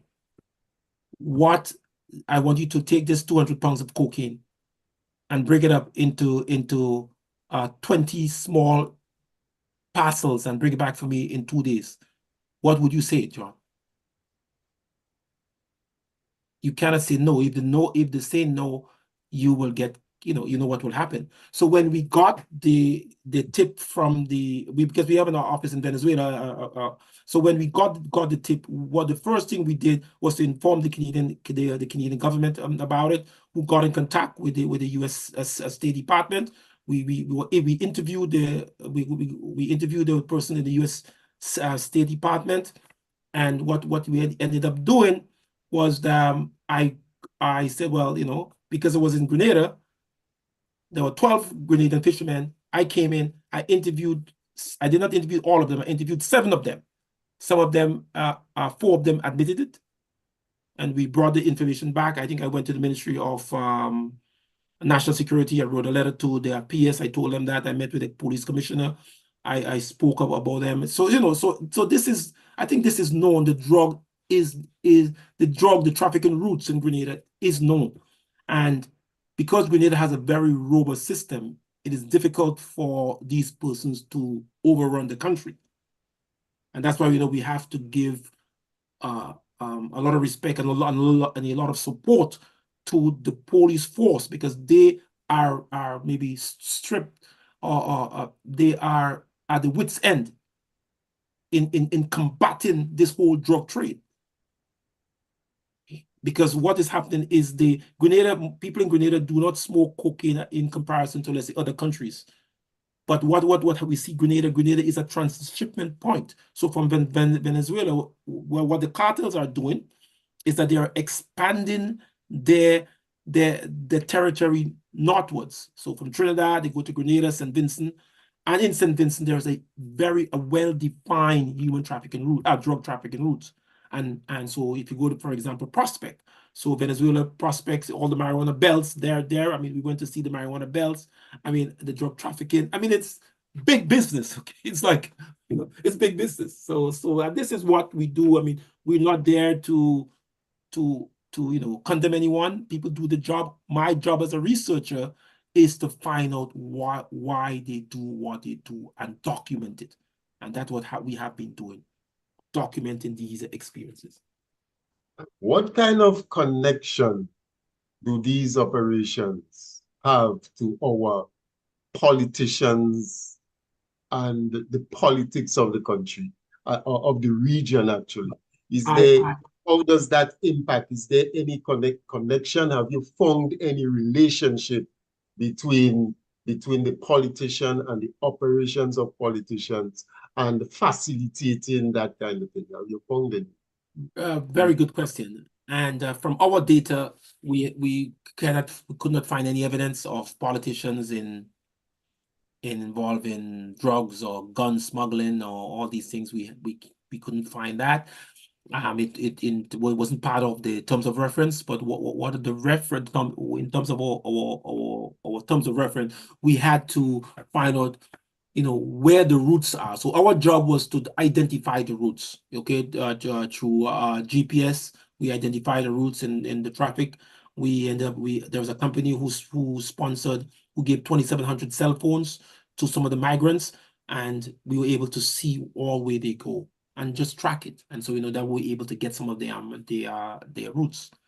So what about the sex working industry that you spoke about? Yes, but this is big. This is also important. We have a list of where these people work. So for example, in terms of I mentioned about the sex workers, what we did, they were given a phone. So we had, for example, if this phone, let's say we put a blue dot on that phone or the cell phone, because your cell phone, you have, every time you use a cell phone, it is pinged on a cell phone tower. So if you have a cell phone on you and you go to a brothel, you're a victim, you go to a brothel, we see the number of blue dot to green dot ratio. So for example, if someone is a John, has a cell phone on them, they will have a green dot. If somebody is a victim, has a cell phone on them, they have a red dot. So there we were able to make the comparison. Given the shady nature of this sex industry and the fact that it's a significant part of entertainment, as you say, with visitors, it is very visitor driven. Yes. Is there any data as to how much our young females of school age and so, if any, are involved at that level? Is there any data on that? Yes. In terms of prostitution, we do not have verifiable data on you know, young, let's say, children voluntarily getting into the system. But what we know for sure, for example, is that young children are very they are seeked. They are a part of. They become targets. They become target because they are needed, because some people, based on the type of their type of what you call fetishes, okay, what they would like. So we found out that, for example, some of the Johns, they may want younger women. So their victims is based on the victim is based on the ethnic origin of the perpetrator. So let's say, for example, someone who is of Asian descent will have a specific liking to a specific type of victim. Someone who's from Indian descent or East Indian descent may have a specific liking. Someone who's from Caucasian may have a specific liking for a specific type of victim. And what we were able to do in the study was to break down the predators, this main sexual offenders, okay, in fact, into 12 categories. So, for example, the main sexual offenders, the main type of sexual offenders, we broke them down based on occupation. So the main type of sexual offender, someone who is most likely to be a sexual offender or commit violence against women, is either to be a fisherman, a farmer, or some type of laborer, okay? So this is from all the big, remember we looked at 198 either arrests, 198 million. So we look at a lot of data, and all through the region, by far, these are the people, okay, who are most likely. I'm not saying all of them are, but I'm saying it's typical, okay? Then, for example, we have someone of trust. People who trust people, young children who trust a certain type of persons, a victim. We also found out that nightclub owners, restaurant owners, boat operators, some law enforcement officers, not all, religious leaders, taxi drivers, bus conductors, and bus drivers and taxi drivers. These are the persons who commit the most violence against women from our database. Yeah. Speaking of that predatory nature and the instances of reports not being not reflecting actually the real state of affairs. Yeah, because you said that a lot of these things are underreported. Yes. Is it likely that some of these matters may be taking place at a certain social strata, that because of that status, that it doesn't get reported, but it is mostly reported among that social class that you referred to a while ago?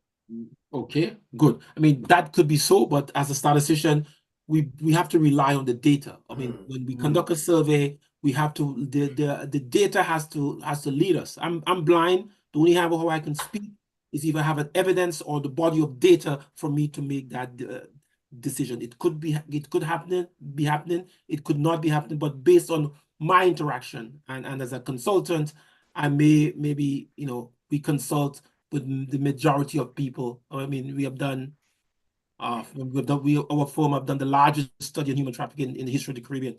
We also have done the largest study on migration with PAHO. There are 25,000 subjects all over the Caribbean. Okay, so we have done a lot of data. So that maybe close to 100,000 people we have interacted in that type of environment. So I think that we have the authority to speak on that. I say that if the U.S. State Department could interview us and provide data, the Canadian Embassy, if the European Union could maybe other agencies can also do. A while ago, yeah, Brother John, go ahead. Before your comment again, we have Alitia Cado, who's Grenadian by parentage. I think English born, but Grenadian parents, raised and groomed in Toronto. She's a psychologist, and she co-hosts with me on a Tuesday night on intimacy in marriage. And I invited her here tonight because of the conversation that we have with Mr. Pierre. I don't know how much you know of what he does in a big way, but I know they're friends somehow. And that's a surprise for him because he didn't know she was coming on here tonight either. So I wanted to bring that on here as another perspective from a woman point of view, to ask questions, because a lot of the sex trafficking, it's not animals, it's men and women, so what's a woman perspective and on the trafficking, and how does that affect the family? And as a psychologist, I've seen parents who know people who have been through those things, and how that affect the psyche of the child and the parent and the community. So before, just go ahead, Altia, and then go right back to Pablo to finish his, really interrupted him. I just want to say good night to everyone. Thanks, John, for inviting me on tonight. Good night, Dr. Pierre and George. Nice to see you both again. I have two different perspectives on Mr. Pierre's, or Dr. Pierre, sorry, his presentation. I thought it was fantastic. I have worked on both sides. I've worked with women that have been trafficked, and I've also worked with women that are known sex workers and are very happy about their profession. So I just wanted to leave that there. And also, George had asked a question, and Dr. Pierre, you did answer, and I just wanted to add something about. Hello. If I may, Sure. This is Raphael Paul Pablo. It's just that I'm using my phone. Oh, yeah. Oh, I'm sorry. So I'm showing up as I just see George, and I'm like, okay, I'm calling you George. Okay, hi, Pablo. Sorry. Here I'm disrupting everything. Okay. I understand. I just thought, that I bring some clarity to that for our viewers and listeners, so there's no misconception. Okay, thank you. I'll just make sure I write that down. I know that it's Pablo here. Okay, thank you. Yeah, I mean, Pablo, you had asked a question about, what causes this type of behavior in men, where they might see, human trafficking or violence has an arousal. And I just wanted to point out, and I try to put it in the chat, there is something called the misattribution of arousal, which means that the pleasure system and those neural pathways that where we connect our pleasure and excitement, our dopamine and our serotonin raises when you're having a sexual experience or a sexual encounter. The same with watching a violent movie. Your heart beats really fast and you start to get those butterflies and you get that arousal. Some people mistake their sexual pleasure and violence as the same thing. It's in the same part of the brain. So some people do get those two things confused. So I just wanted to point that out. And what I'm concerned about are the young women that are being trafficked right now. And Dr. Pierre, you did mention that there are a lot of young girls that are getting forced into this type of profession. And what I have seen is the product of young girls that have come from broken homes, where the man, and it doesn't also have to be men, it could be your peer, it could be another woman that's suggesting that, hey, you know what? Things aren't going well for you at your home. Why not come with me? We can show you a whole new world. They get enticed by the money and the material possessions that they can acquire through this type of lifestyle. And most of the times, when they're encountering the situation, they don't have another option to get out of it. When you're being forced into a situation like this, there's a lot of fear. There's a lot of threat to your family and to your own individual safety. So they have no choice but to get into the trafficking work. Now, the other part of it is your friendships and your social interactions. And the majority of the young girls that I have connected with that are getting out of sex work, they were groomed by their own friends. Wow. Some of them met them when they were in high school. And they would say to them, hey, you want to go to a party? And then when they get to the place, they realize that it's just those two women and a group of men, and they're forced into the act. And the other one, in terms of, parents or mothers, we just had an incident a couple of days ago in Jamaica where a 16-year-old girl was murdered. And apparently she was enticed into sex work by her family because of what Dr. Pierre had said was poverty and not a lot of other options because she wasn't educated in the way that she needed to be. So they felt that this was an easier way for her to get money, was to go into sex work. So I just wanted to leave that there. So when they're getting out of it, it's really difficult because you have to understand the income that they're making, the family that's created around them, and the idea that these are the people that care for you and love you. If you're coming from a home where you're not getting that love and you're not getting that care, it's so easy to get into sex work. And especially when you're coming from abject poverty and you don't have a lot of options, that seems to be the easiest way. Just All right. there. Okay. Before Rape answers, making a contribution, I'll go to Pablo to continue his statement there. He was running out there. There's two questions in the chat for Dr. Pierre. You could answer it after Pablo. I'll post on your wall. So Pablo, the floor is yours. Well, actually, I was just looking at those two questions myself with the intent of sharing it with Dr. Pierre. But just to get back to where we were at in terms of the prevalence of this activities within the region. I wanted to ask the good doctor, is there? Oh, I think I got sidetracked. I went and looked at that question, and I'm missing the question that I really had in mind. Anyway, so Brother John, just share the questions that I shared with him from there. I shared the doctor already. Yeah. Okay. Share it with him. Yes. But if we can, I think we should just share it for the audience at large to get a sense of it, because the two questions essentially are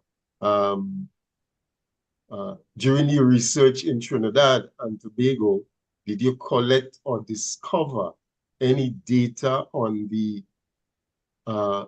linkage? The linkage between law enforcement and human trafficking? And if yes, what did that data show? What was the findings? So was there any data? Was there any evidence in your research, in your Trinidad and Tobago research, as to any linkages between law enforcement and human trafficking?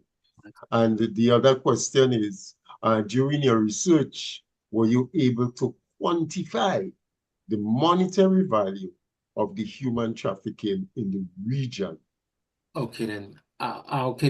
Thank you very much. So first of all, I will answer the the second question first.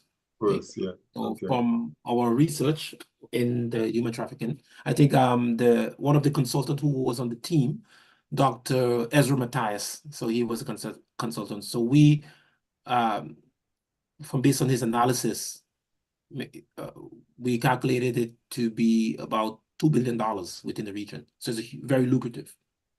It's a huge amount of money. Okay, so I'll just give you the top type of data we have on the human trafficking. So let me just look at that part is so we said that basically the human trafficking and migrant smuggling industry, as I said, is one of the fastest growing industries in the region, and especially in Venezuela, Haiti, Dominican Republic, Trinidad and Tobago, Barbados, Antigua, Guyana, Colombia. Okay, the industry currently employs about 176,000 people, impacting 11 economic sectors.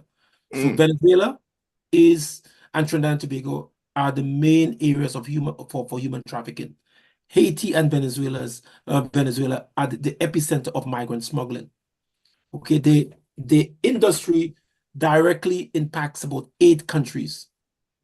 Okay, and what is doing is human trafficking is quickly becoming, especially sex trafficking is quickly becoming a very stable industry because of the high demand for sex and sexual activities in the region. As I said before, the Caribbean, we have a high demand for sex in the region. So $2 billion, 11 economic sector, 176,000 people are in this field. So it's not going away. It's bigger than the country of Grenada, more people than Grenada. So it is a huge industry. And again, in some of the research we have done, some of these cartels, they have boats and plane and transportation industry, and they're big cell phone towers. It's a big form of business. So the second question, did our research in Trinidad and Tobago encountered any issues relating to police involvement in? I will say yes. Okay, I think if you look at just Google, if someone could Google maybe Dr. Justin Pierre human trafficking or human trafficking Trinidad, there are a lot of quotation about me and some of the research, and this is what really made our research famous, because we uncovered that human trafficking, law enforcement, and human trafficking, or especially in Trinidad and Tobago, where we did the pilot, were intertwined. Okay, you could not have human trafficking without the assistance of law enforcement in Trinidad. And that was really a shock for us. We found, so what we have done is that what we did, we just went to the boats. We had the manifesto of all of their boats and asked them how many persons. So we found out that about 38 boats over 4 years trafficked people. And what we found out, we did a if someone could Google, maybe anytime someone could Google corruption and law enforcement in the facilitation of human trafficking. Okay. And in that report, we kind of laid out what happened. We found what made us interested was that there was we were doing we were interviewing a child, or following the story of a child who got trafficked from a school in Venezuela. Her gym teacher trafficked her. And we want to know why would a gym teacher traffic a normal, bright kid, because obviously a person of trust. But there was this gang in Venezuela. But the leader of that gang was a Trinidad and Tobago police officer. Wow. And that's what really got the momentum in the study. We interviewed the guy, and it is in the story. So knowing that a police officer is the head of this thing, was there any consequences as in that regard towards that officer? Well, I mean, we sort of give. I mean, as I said, the government of Trinidad was not our client. CARICOM was our client, so we presented their data. We could report. We some of the journalists got the story, interviewed us. We presented Inside Crime, with Trinidad and Tobago Express, the Trinidad and Tobago other the newspaper to go the story. I think in the ensuing from that, about 30 police officers were under investigation. Some got fired for the whole issue of trafficking. It was a big story in the region. Okay. As I said, so we found out that you cannot, because the police officers, the boats are coming in. You have the radar.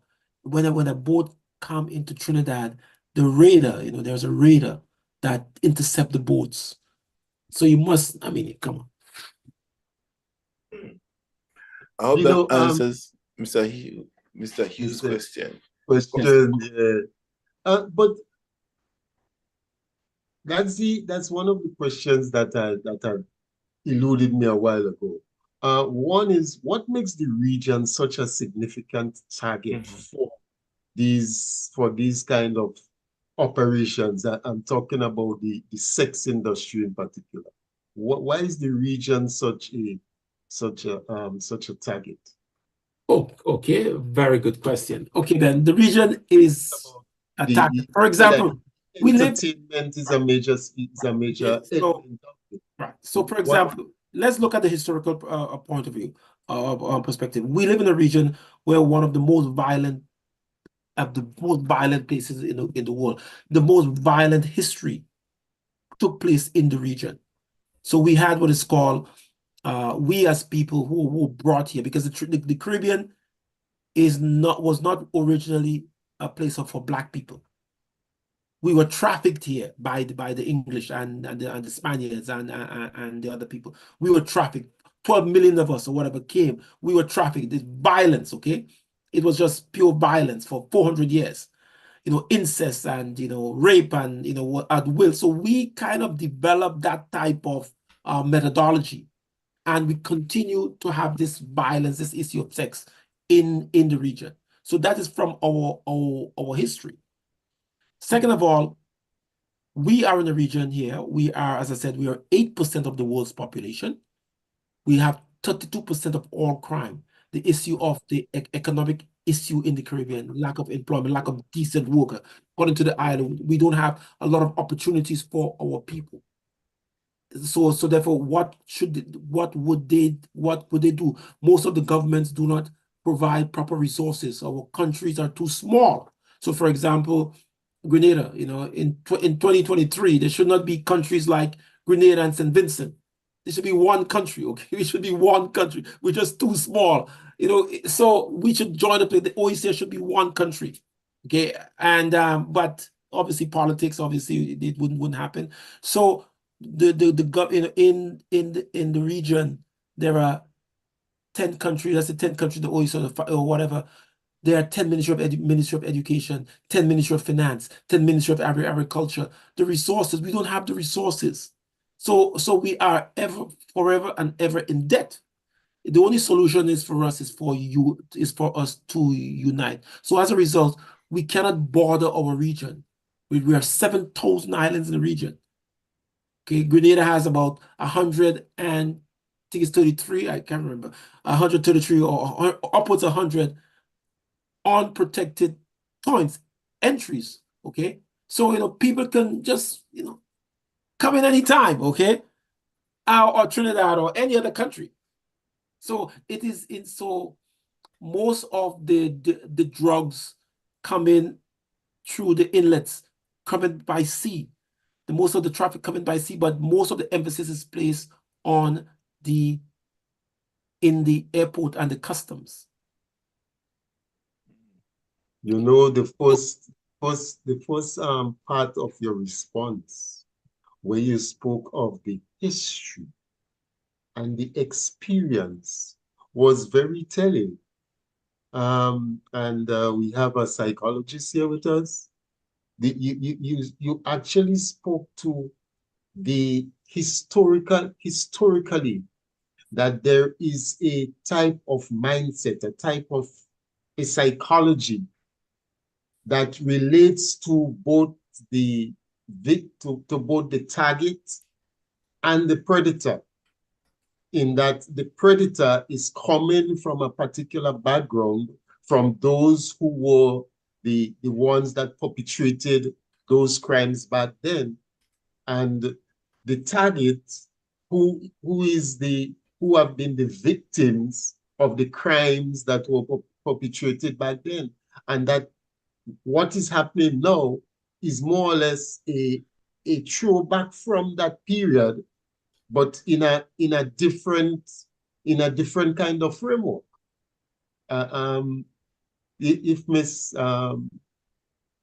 Scado is still with us, so are you getting the point that and it's based on the response that he gave, you know, that sort of jumped at me really, that here we have it's sort of a historic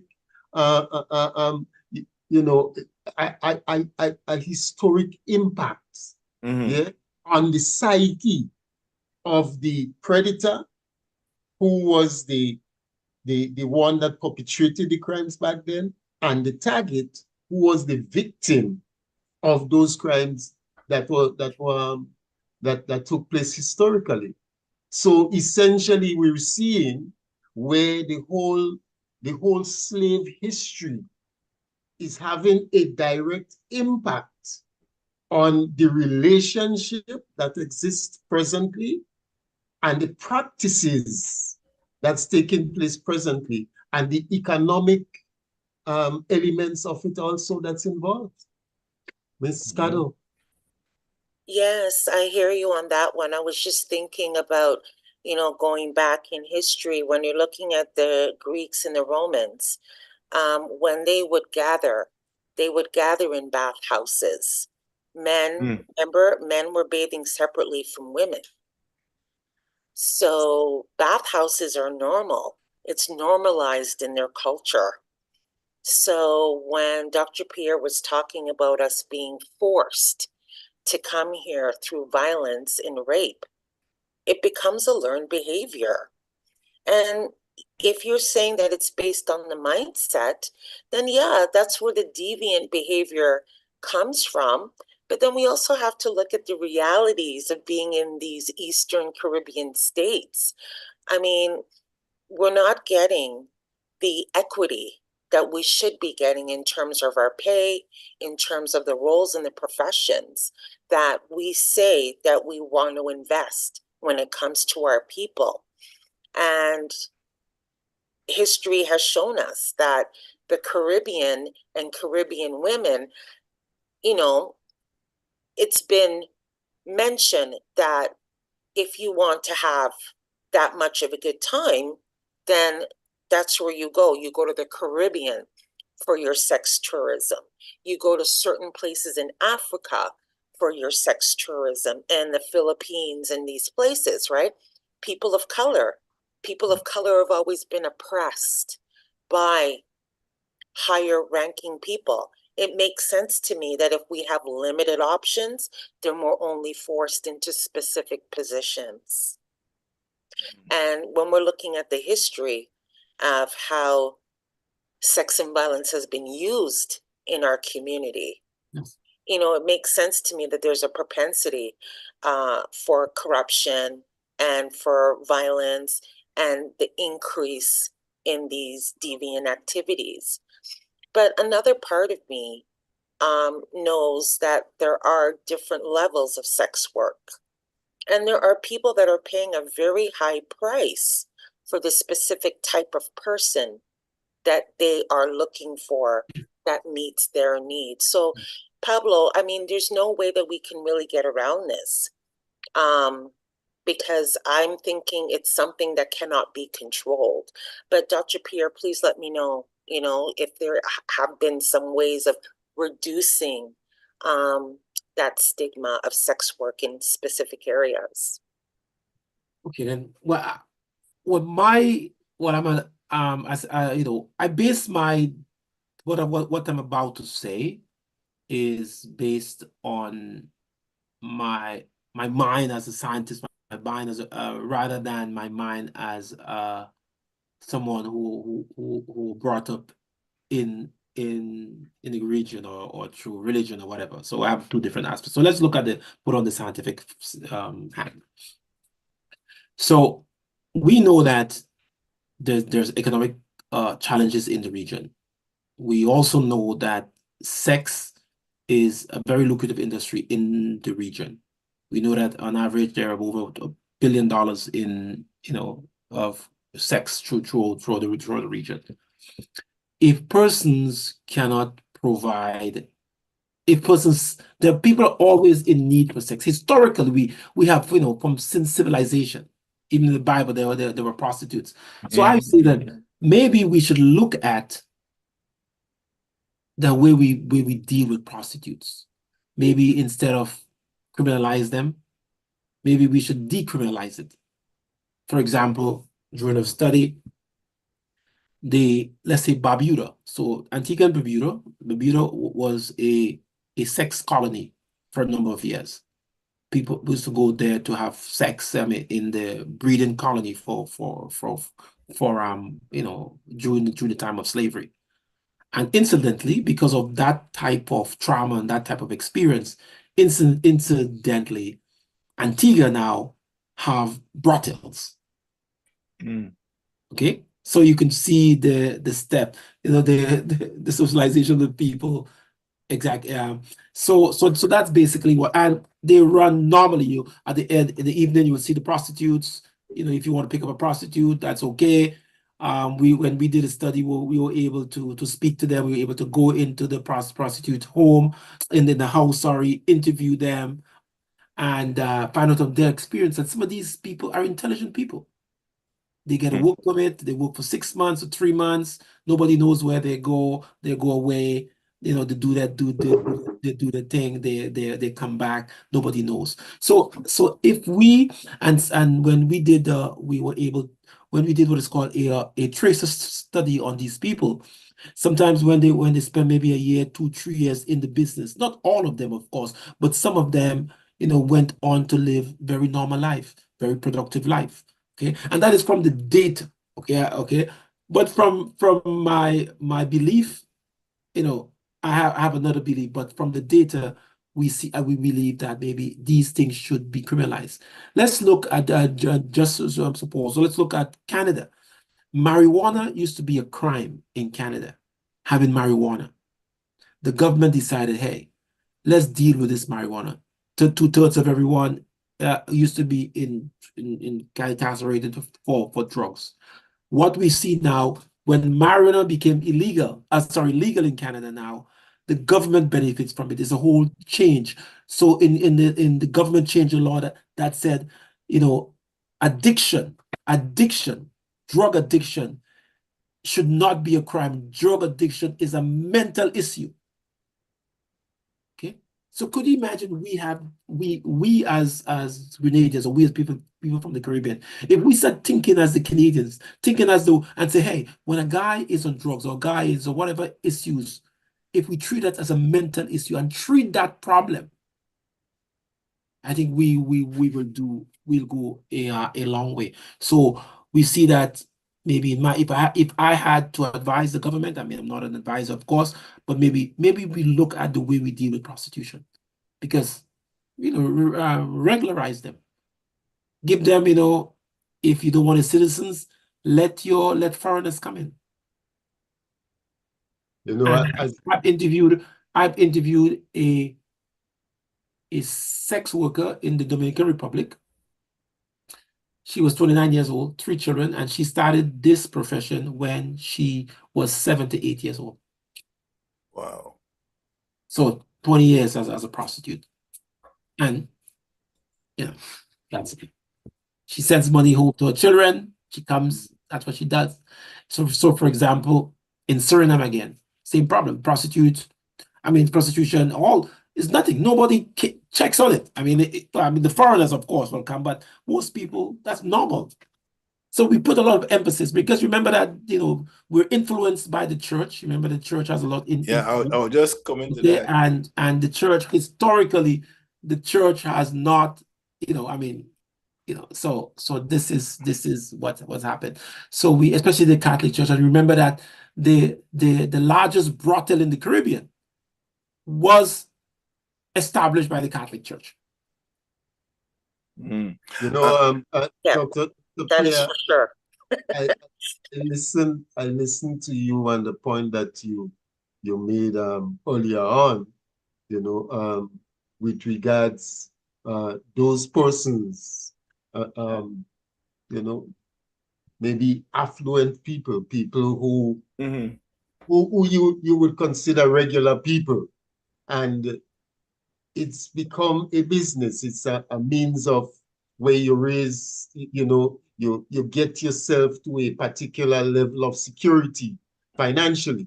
Yes. And then you let it go. But you go, you do your work like a professional. And what comes to mind is the Jeffrey Epstein story, you know, and the people that were involved with him.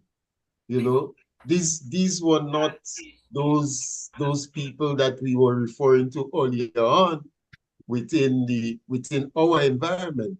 That's the upper echelon of society.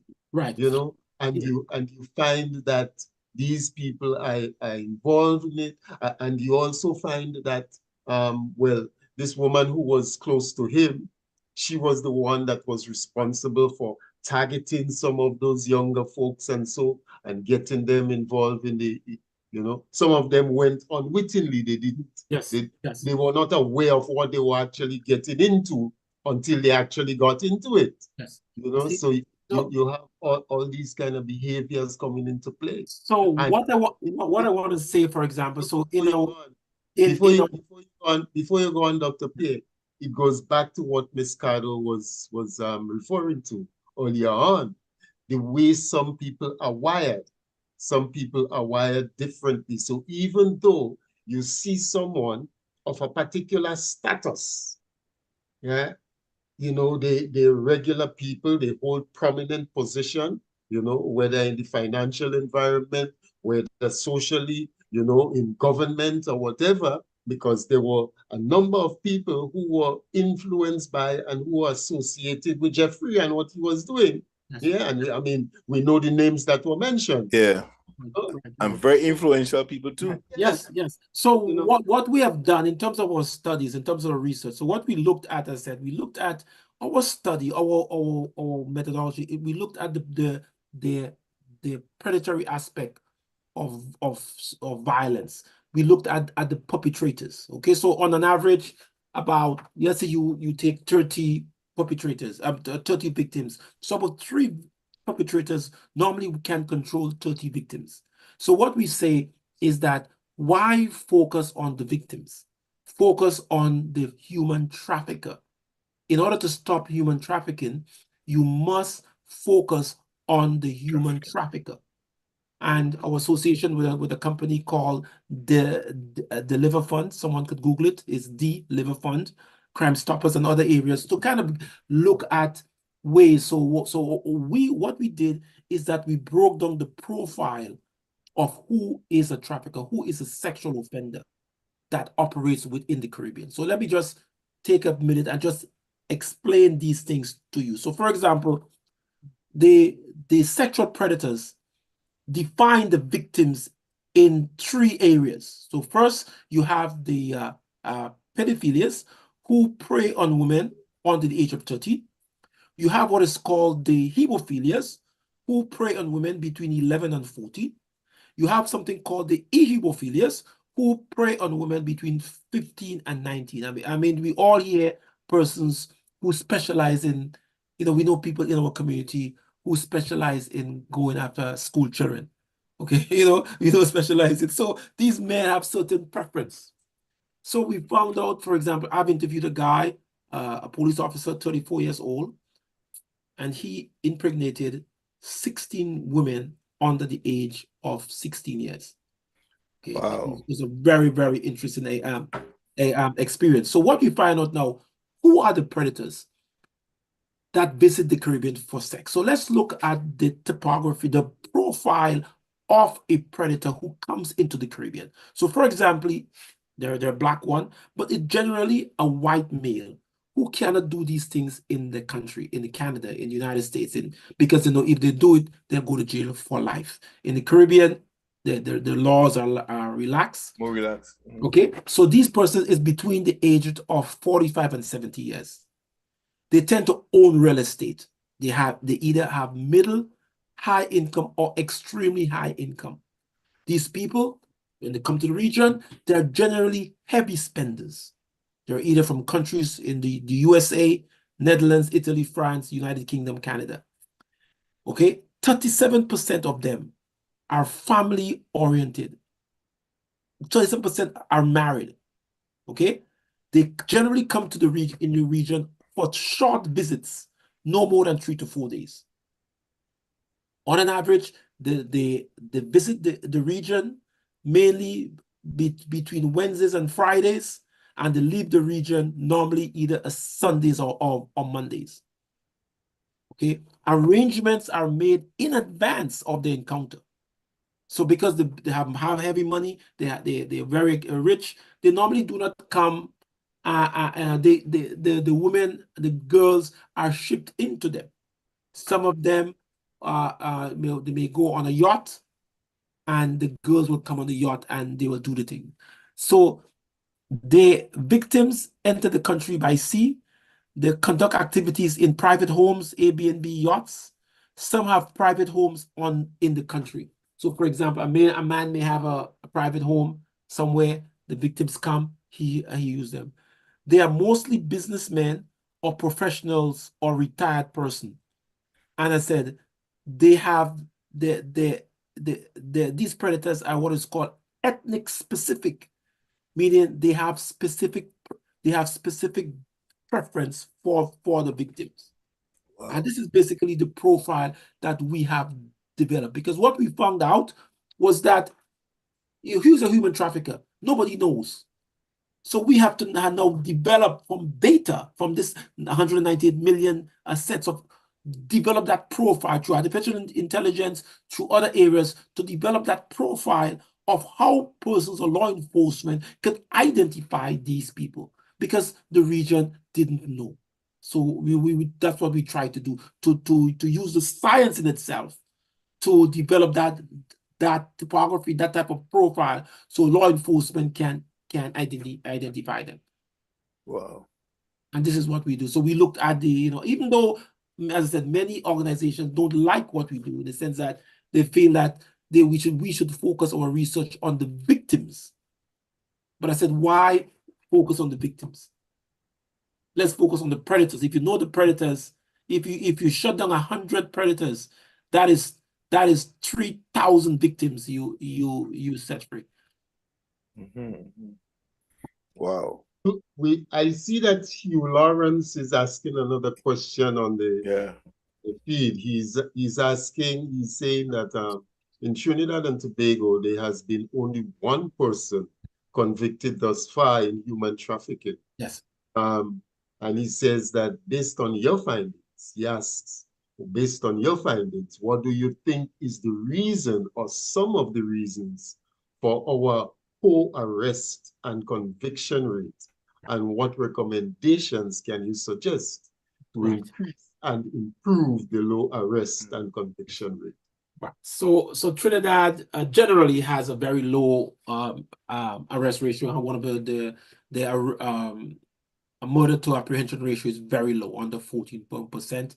We usually see that Trinidad the laws are not really geared for to support human trafficking laws. So, but things are changing.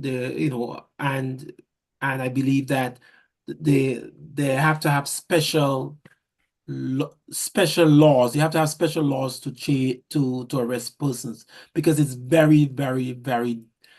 It's like, I'm not a lawyer, of course. I'm not. I have a friend who is a judge. Okay, high judge, but you have to find out that the laws have to be tightened and more awareness. on human trafficking. And we have to use data. We have to use artificial intelligence. We have to use either techniques like cell phone to cell tower ratio analysis. So, for example, so you know where the predators are, and you have to take this thing seriously.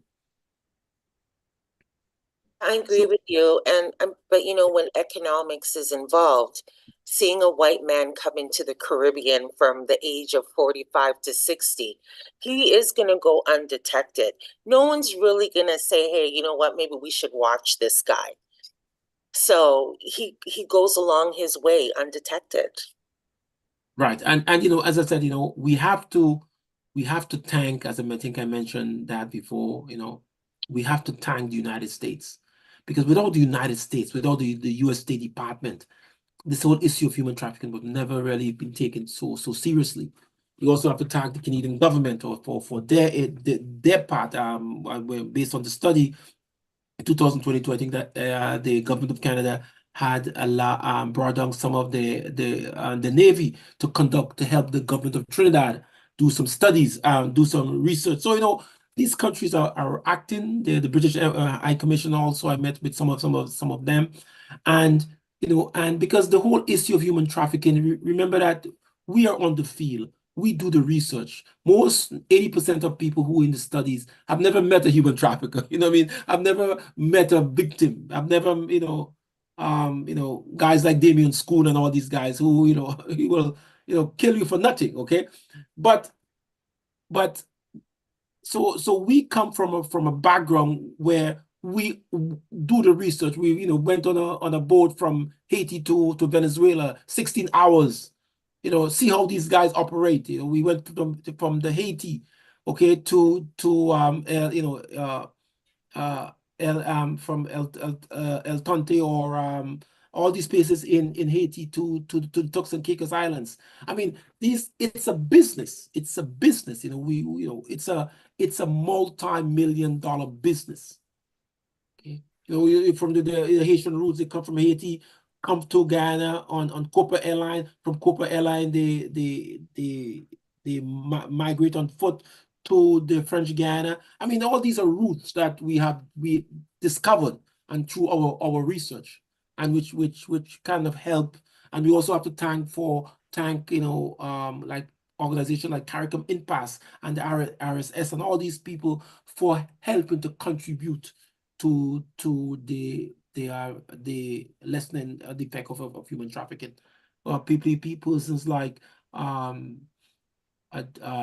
Jocelyn Samuel and all of these people who have worked, well to combat human trafficking. And we have to, it's not a lot. It's hard work. We have to do a lot, but we have to support the law enforcement, and especially we have to support the United States for putting the pressure on the governments, giving this tier 1 rating.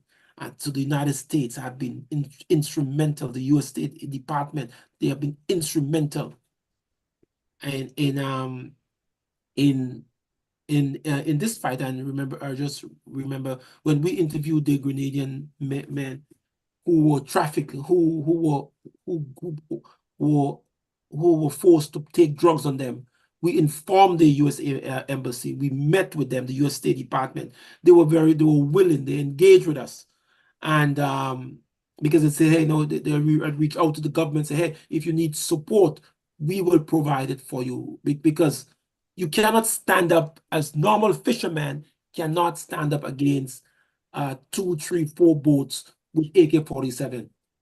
You can't do that. Wow. So, Dr. Pei, since your exposes, from the research and so, you would have found that let me ask the question this way. What would you say was the state of things in terms of the mindset and appreciation of our leaders prior to your exposes? And where does it stand right now in terms of the appreciation of what is at stake and the kind of laws and adjustments and so that's required in order to address those issues? Well, very good question. For example, when we conducted the PAHO migration study in 2000 and I think 17, 18, the PAHO migration study, we interviewed about 25,000 persons in the region. So we initially came to Grenada, and most of the persons were offended, felt like, there's nothing wrong with Grenada, there's nothing wrong with all this. There's nothing wrong with it. Why are you coming? Why are you trying to why are you trying to stir things up? And eventually, we have a migration problem, and we find same thing with the human trafficking. People cannot admit that these things happen in the country. And we will tell the viewers that sometimes, we as researchers, we have to go out there and conduct the study. The study may not be comfortable, but it is for your good. It's like, let's say, for example, the country of Jamaica. Jamaica has one of the highest rates of prostate cancer in the region. But because the government and Ministry of Health promote it and search for it and document it, you find more and more men are testing for prostate cancer. Could you imagine if we shed light on some of the issues we have in our country? As I said, I'm not a politician. Don't have any side. I'm a patriot. I'm more patriotic than anyone in Grenada. So yes, I'm more patriotic than anyone in Grenada. Maybe everyone. Okay. So I have so it's not necessarily about myself, but it's about the development of Grenada. And we're small enough to, we should collect data. We as a country, we do not believe in data. We do not respect statistics. The statistics agency in our country, especially in Grenada, speaking for Grenada, should be a statutory body, be able to collect data on its own. It should not be influenced under the Ministry of Finance. Okay, so it should be standalone. We collect data, and the data can make decisions. And we're calling on places like the NIS and area, to the data that you have, because the NIS have been one of the largest data sets of administration data. They should make reports, guide the country, etc. And this is what we want to see, the election office again. Okay, and since that we have a lot of data on the country, a lot of data on Grenada, maybe we can help. We don't know. Okay, if they are interested, they can call me. As I said, the government of Guyana came out, reached out to us. The government of St. Lucia reached out to us. Uganda, for FACE, we've done some big projects. So, as I said, you must have data to make decisions. Okay, this is 2023. You cannot make decisions just sitting around a chair with an exercise book and asking questions.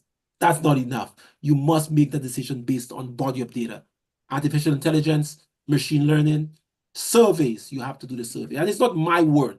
It's the Bank of the World Bank. It's the word of the World Bank. You must conduct at least a labor market needs assessment. And national skills audit is the foundation for development. We cannot transform our country or any country without having the data, and we don't have the data. Okay. So that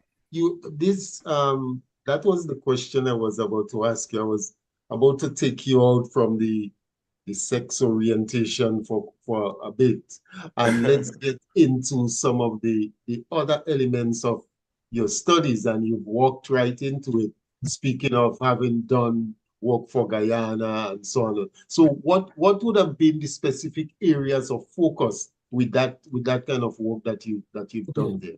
So what we do, so we are, in terms of my training, we're what is called a labor market consultants. So we collect labor market information. So for example, this is the government of Guyana. We want to know what are the skills of every Guyanese. So we got to find out what skills they have, what skills they possess. Who are persons who live in who working in certain hierarchy? Who are the managers, the professionals, the sales, the executive, the people in the elementary worker? Who are your population? What system, what skills they have? What are the potential of they have? So you have to interview the population and make projections as to how they will how the country will move, will develop over the next 3, 5, 10 years. And the World Bank have a specific type of study called a labor market study or labor market needs assessment that is done in every country. Over 135 countries have followed the same technology, the same methodology as what Guyana is doing. And we are one of the official suppliers of labor market studies. So anytime the World Bank gives a country give funding for a country, we are one of the companies that will bid for these projects. Sometimes we get it, sometimes we don't get it, but most cases we get it, because what makes us different is that we have the data. That's just because we have the data on the population. Anyone who votes, we can reach them because we constantly search for it. The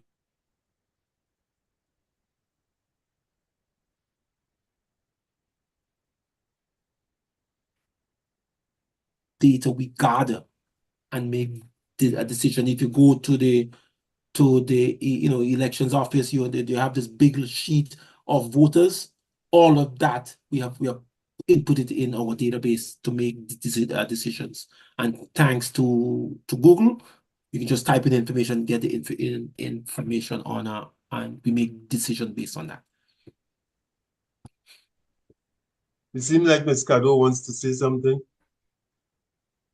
I was just surprised by, the information and the profile of what that person actually looks like. And I think what I'm really taken aback by is it seems like the demand outweighs the supply. So in your studies, did they give any alternatives in terms of what their skills are? Because I know you mentioned that. I'm just wanted to get an understanding of what would be, what are those skills that people are saying that they rate the most, and how does sex work actually play into that? Okay then. Well, okay. There's what is called demand and supply. Okay, based on if there's a demand for something, people will have to supply it, and there's a demand for sex. And in the Caribbean, there's a high demand for sex, higher and the general average. People come to Trinidad, to the Caribbean for sex. People from Europe, what we call in the Caribbean, I'm talking Grenadian, people come to initiate the boy children in the region with sex. Oh, really? Yeah, you have your boy your first time, you get him with a prostitute, whatever, and this is done generally. See, and it's not to say that I am, bashing my country. I'm Grenadian, but we are different. I mean, we don't have that kind of exposure. But what I'm saying is that we want better laws, of course, and better alternative. We need jobs in our country. We need what it's called, according to the ILO, we need decent work, because if the more educated you are, the less violent crime you commit. So education is a priority. We need to lessen the effect of drugs and decriminalize drugs. Okay, look at Suriname has the lowest population, the lowest murder rate in the Caribbean, and drugs legal there. Prostitution is legal. Okay, they have lowest crime rate. Okay, so so we have and then in the English speaking Caribbean, there are one set of laws, and when you reach to the Dutch Caribbean, there's a different set of laws, and when you reach to the French Caribbean, there's a different type of laws. So so we have to be serious about it. We need to collect data, but not small data, large data sets, so we will able to make decisions using the use of algorithms, artificial intelligence, machine learning to compute you know. Okay, so I was just thinking, what's the secondary skill? But on the, what you were mentioning there, okay, I'm just listening to that and it makes sense to me. Because if you look at where some of these brothels or homes are situated where women are living and they're doing their sex work, it's usually in high populated areas where it's really busy, where there's a lot of workers. So it makes sense on the man's way home or on the person's way home, they can get a release after having a frustrating or maybe, tense day at work. And so by the time they get home, I tell you a story. We interviewed a guy, the guy's married. So 27% of these guys are married. So they're married, but there's this need. So he paid like $500 for a couple hours with a prostitute, and we were able to interview him. And you're married, and he said, why did you do that? He said, this is the best time of the week. This is the best time. All his week, he looked forward for that, giving this one $500. He said that keeps him up for the week. His wife what he could get from this woman, he said, he cannot get from his wife. Yes, and you know something? Cannot get from his wife. He said, he said, I'm what about to say, I hope you're adults. He said that when he goes to this prostitute, to the brothel, as soon as he enters the brothel, the lady is on him. Papi, how you doing? Checking. As soon, all throughout the time, he gets undivided attention. He said, man, I do not get that from my wife. If I have to pay $300 a week, $500 a week for it, I am doing it. No one can stop me, because the feeling he gets from just being someone giving him attention. He loves that. I think Alicia,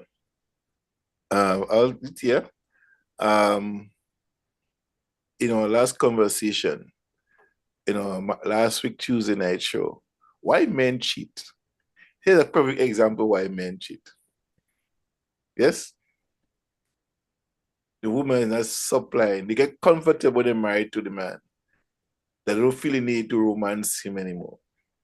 Okay, here's your food, here's the dinner. And she sit down, she read a paper, she watch the phone, she doing stuff. And she's not having sex with him. So he now would pleasure himself outside when he come home with the brother. You see? So that's an example based on that data. And here's the reason why a marriage, one of the reasons they say that most marriage end in divorce for 3 top reasons: sex, money, and communication.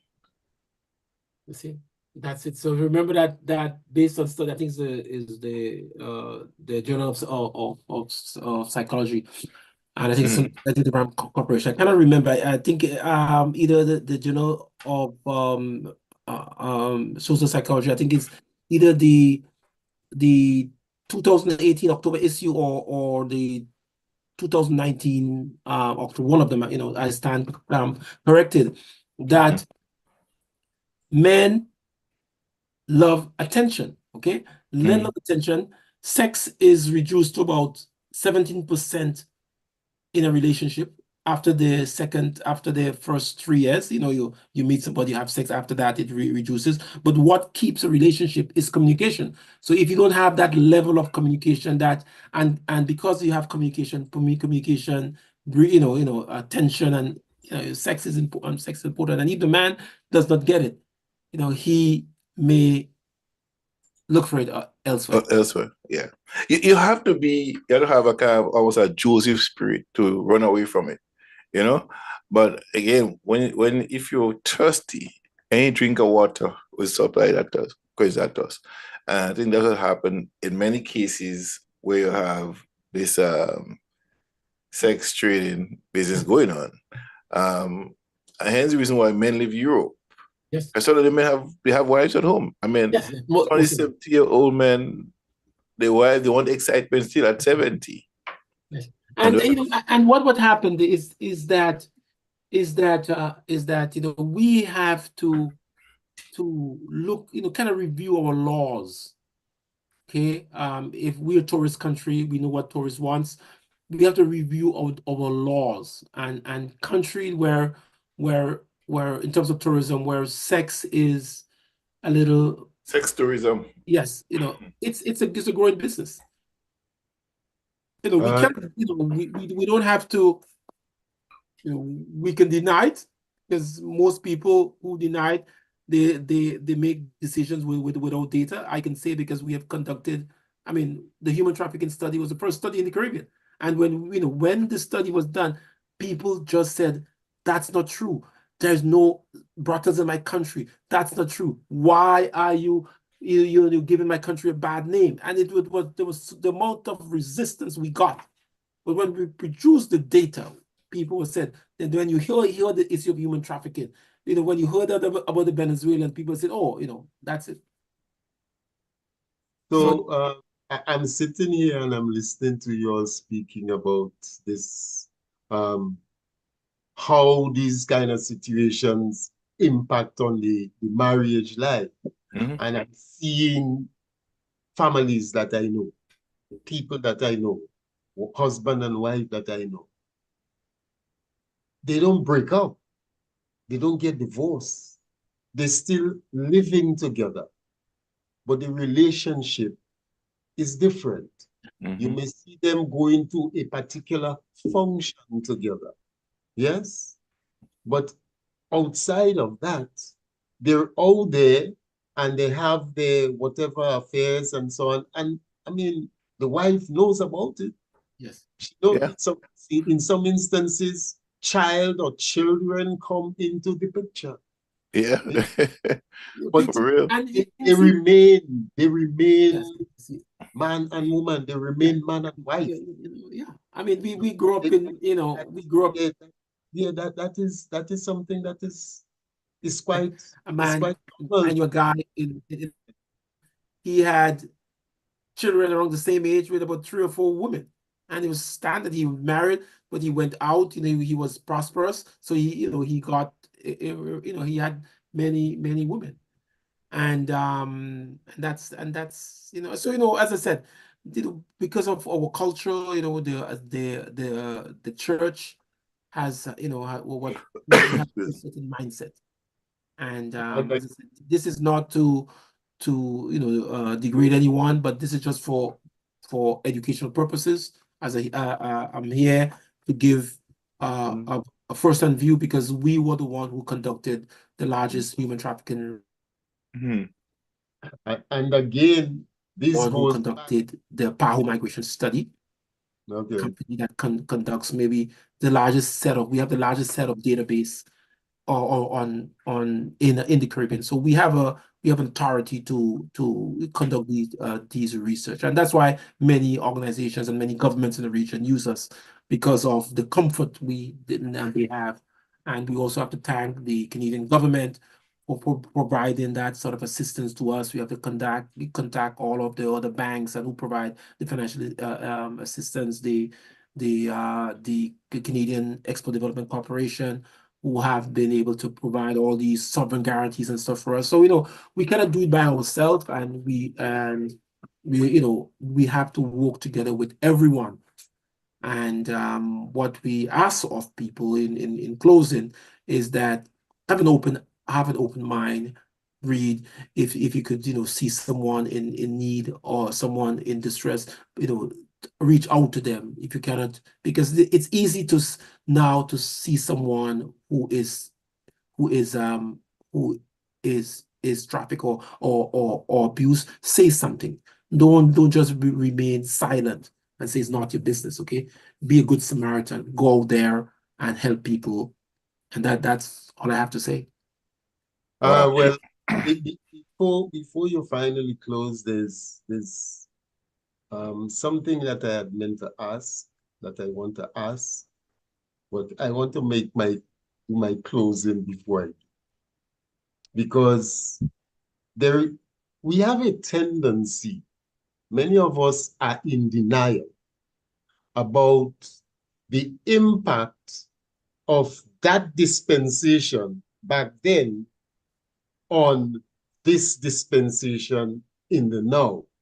And people would say, oh, slavery was such a long time ago. It doesn't have anything to do with the mindset. It doesn't have anything to do with any, but we have confirmed, and I'm glad it's not coming from me. It came from you, the good doctor. It came from our therapist, you know. And also what we just discussed in terms of that relationship, in terms of that the man has his wife and so on. And that is how it was on the plantation. The plantation owner, he had his wife, so, but he could go with any of the wenches, as they were referred to, yes, whichever one, yeah. And it happened the other way around too, because those wives and so, because of that sense of neglect and so from the husband, they were looking at some of the male slaves for that satisfaction. So much so that there was a story that I heard, I believe it was Dr. So Hilary Beckles, Yes. about Barbados situation where they started to see those mixed race coming through, not from the men, but from the women. So there was a special kind of punishment that came about for a year, and a lot of castrations of Black men took place as a consequence of that. Yes, Yeah. yes. Mhm. And as I said, Barbados has one of the longest history of records of slave history. So Barbados is a very, very good study, and some of my colleagues, so in the whole issue of human trafficking, in terms of studying it, a lot of, because we consider that slavery as a form of human trafficking, and was. a lot of the data is centered in Barbados, because if you remember there's a document, maybe we all should read it, which is called the Barbados Slave Code, the 1661-62 Barbados Slave Code. How you really, create a slave. Okay, it's and it's from that history. So Barbados has always been a country that documents its history. So Hilary Beckles, and we give thanks to him, so Hilary Beckles and other persons for these type of information. Yeah, and the question that I wanted to leave with, that I had wanted to ask earlier on, is that you did mention about the reluctance on the part of victims to make reports because of the experience they having to relive that experience all over again. Is it just to do with the fact that they have to go before the court and give the kind of evidence and that it's in the public domain? Or is the response of the law enforcement officers, right, in terms of the reception that they get with the initial report, is that a factor in any way? Is there a reluctance on the part of the law enforcement officers, who in many instances are male, is there a situation whereby the victim, or the nature of the questions and so that they would ask them, make the victims, is more or less making the victims feel like a sense of guilt? Yes. Right?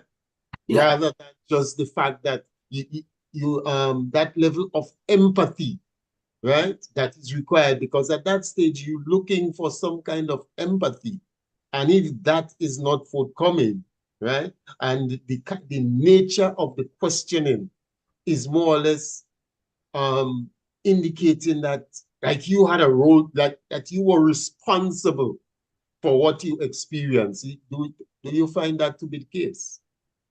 Okay, then, well, what I from my experience, like I said I could only speak based on the data. Okay, I don't want to bring my personal opinion. No, it's not. What we have seen based on our data, as I said, we have conducted, you know, I mean, a lot of stuff all over the region, 32 countries. We found that there is a multiplicity of reasons. Yes, police, there are some police that just don't believe the victims. Okay, there are some police are conscious, and you know, some is the law enforcement, some is the court system. So there are many reasons, and what we as I said, one of our recommendations from the study was that more women officers be recruited in that area. So we want more women, or women that listen crime sensitive cases, child molestation, human trafficking, victims, employ more women, because women see things differently than men. Okay, and so that was some of our recommendations. So, and you know, I think some countries still reach out to us. Some countries ended up recruiting more women specifically for the sexual violence aspect of it. Yeah, well, let me just say thank you again to you, Dr. Pierre, for coming on and for having the opportunity to engage. And I want to also thank Ms. Cadeau for joining the conversation, you know, because she essentially brought another angle to it, a different element, and would have caused certain, you know, certain approaches to be taken that may not have been ventilated here this evening. Yes. And Brother John, thank you very much for allowing me this opportunity as always. Yes. And sister, Brother John, or sister Cadeau, okay, I want to thank you very much for being here. We met John. The first time we met in when we got the award. The awards. Okay. I met her, and then we never met her before. We sat on with the same table. Dr. Doyle's wife. Okay. Yeah. We met there, then we end up, you know, corresponding, and so thank you very much for Ms. Cadeau for coming tonight. Brother Pablo, I've always been a guest on your show. Came a couple of times. Thank you for kind of bringing us out, and you know, I thank you for your work. And John, the great guy, thank you very much for just being there, and you know, for the contribution of your show. I know a lot of persons from on Friday. I have some colleagues from Harvard University who normally look at the show. You know, send me little, you know, tidbits, you know, questions. So at least your show has wide-reaching effect. And we wanted to shout out to say hi to all the Grenadians, you know, all the persons in the, you know, the laborers, or the persons who are doing the long nights, the security officers, to the people in the government and the leadership of the Grenadian government. We also want to thank them for doing a good job for the 50th anniversary. Sorry, I was not there, but I mean, I was in Ghana. However, I heard it was great, and you know, we have to start loving our country, and you know, we also, even we want a good government also. We want the government to do well. We wish the government, but we also want a good opposition. So we also want both the government and the opposition to work together. And I believe that this new prime minister, hopefully, you know, he means well, and I want the country to grow and to prosper. I want us to double our output, okay, and we want Grenada to be a beacon in the for the Caribbean. Let us be the best. Let us be the city, the country where people make decisions based on data. Okay, that's what I'm looking for. I'm a data guy. Let's make decisions based on evidence. Okay, and that's my goal, and that's my wish for my country. Beautiful. Nice. Mr. Hugh Lawrence is thanking you for the interesting discussion, and he wants to know where your work is available for public consumption, I know I can tell him that if he goes to LinkedIn, he's going to see quite a bit of it. I don't Yes, know. we do. Yeah, if you go on LinkedIn, my phone number is 647-966-4783. That's my WhatsApp. Could you repeat It it for me is once again? 647-966-4783. So 647-966-4783. People can reach out to me. My email address is cjustinpierre@gmail.com. So that's CJUSTINEPIERRE@gmail.com. And my work email is jpierre@dppglobal.com. Generally, if you answer it, my assistant would pick up the call, but the message, but you can reach me. And LinkedIn, Justin Pierre. And where our work is published, we do a lot of work. We have a portal. We sell a lot of our research, and persons can go on the portal, download the research, and I've done over 100 studies on this type of work. So a lot of body of work we have done. We also are like what we call mercenaries in a sense. We write documents for organization, and they will take the document and put their name on it. So we have done a lot of work in that field, write speeches, because as I said, in order, you have to have content, and we produce a lot of content because of the data that we have. We have a lot of data on people, on the movement of people, on the voting population, the labor market, the movement, how many people move, why they move, the whole geography of people, and I'm interested in that. And that is basically what I do. And as I said, we are conducting labor market needs assessment, national skills audit in Guyana. We are also conducting one in St. Lucia, and but my goal is to conduct one in Grenada. So I hope that that's my goal, because my country, I love my country, and we are about to do about 3 or 4 studies, 2 or 3 studies this year in Africa, and so that's what we do. And then we're about to do some work with the Black Knowledge Hub in Canada. Last year we also conducted the Black Quebecers Pension Survey, which is the largest study on finances and financing in the Black population.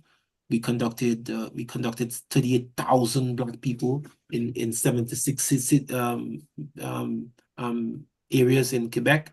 I think that on that study, we got the support of Ms. Val Cornwall. Reach out to her. She was very good, very instrumental, very good researcher. She's like, she's a goat. She's very good on what, in terms of analysis and stuff, very good. And we are about to do a lot of work. We also have what is called a portal, which is called a Black Data and Information Portal. It's one of the larger databases of Black people. So far, we have about maybe 600,000 people that are registered on the portal. And our goal is to convert that portal from a registration base into a subscription base. So hopefully, we will say that maybe 2099, $10.99, $39.99, you can get access to the portal and get any data you want, any report you want, any research you want on anything to do with our country, slavery or any type of data we have. So that's what we're looking to do. And, we are now, as people may know, in the Black community in Toronto, we are now in the process of trying to conduct a private placement, because we as a firm, we're trying to get listed on the stock exchange, because as a Black business, we say go big or go home. I think there's an opportunity for exponential growth, especially in the issue of data, because data has been so much in demand, and very few data we have on the Black population. And we've been collecting this for maybe almost 15 years, almost 20 years now. We're collecting the data. And luckily, the George Floyd, who died, and someone from the United States got data on us, and then that's how we became, well, like famous. People can end up knowing us, but we have been collecting this data for a while.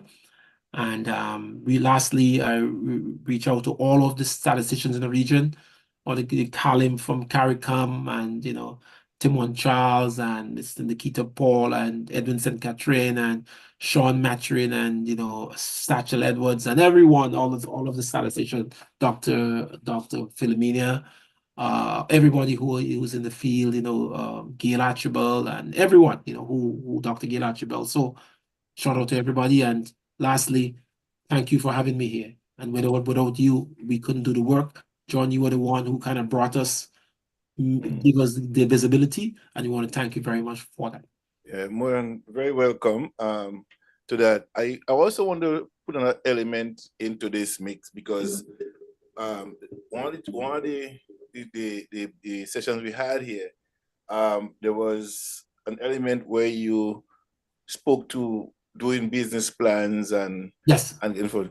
Could you tell our audience how that works, and how can, because you mentioned that a small businesses had to be 10 employees or more, and we have people who have businesses, they call it small businesses, but it's micro businesses, and they can access funding. How can they put together, turn up this business, put together in one, and probably form a cooperative and be able to get the access to the funding? If there's other ways that Black businesses who just one or two persons doing a business, how can they get funding based on the Black Needs Assessment Survey that you did?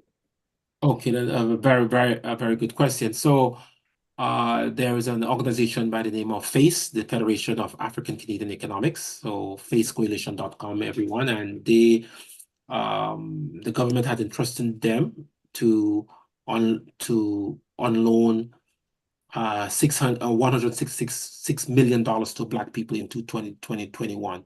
Normally in Canada, racism is worse in Canada than it's worse in America. Most banks in Canada don't give money to Black people. Historically, the situation got so bad that the government came in, and the government gave about $400 million to Black people. And FACE, the Federation of African Canadian Economics, was the one who was responsible for administering that money. And so if you're a Black person or a Black business, you go to FACE, and FACE now would administer the loan. You get a soft loan.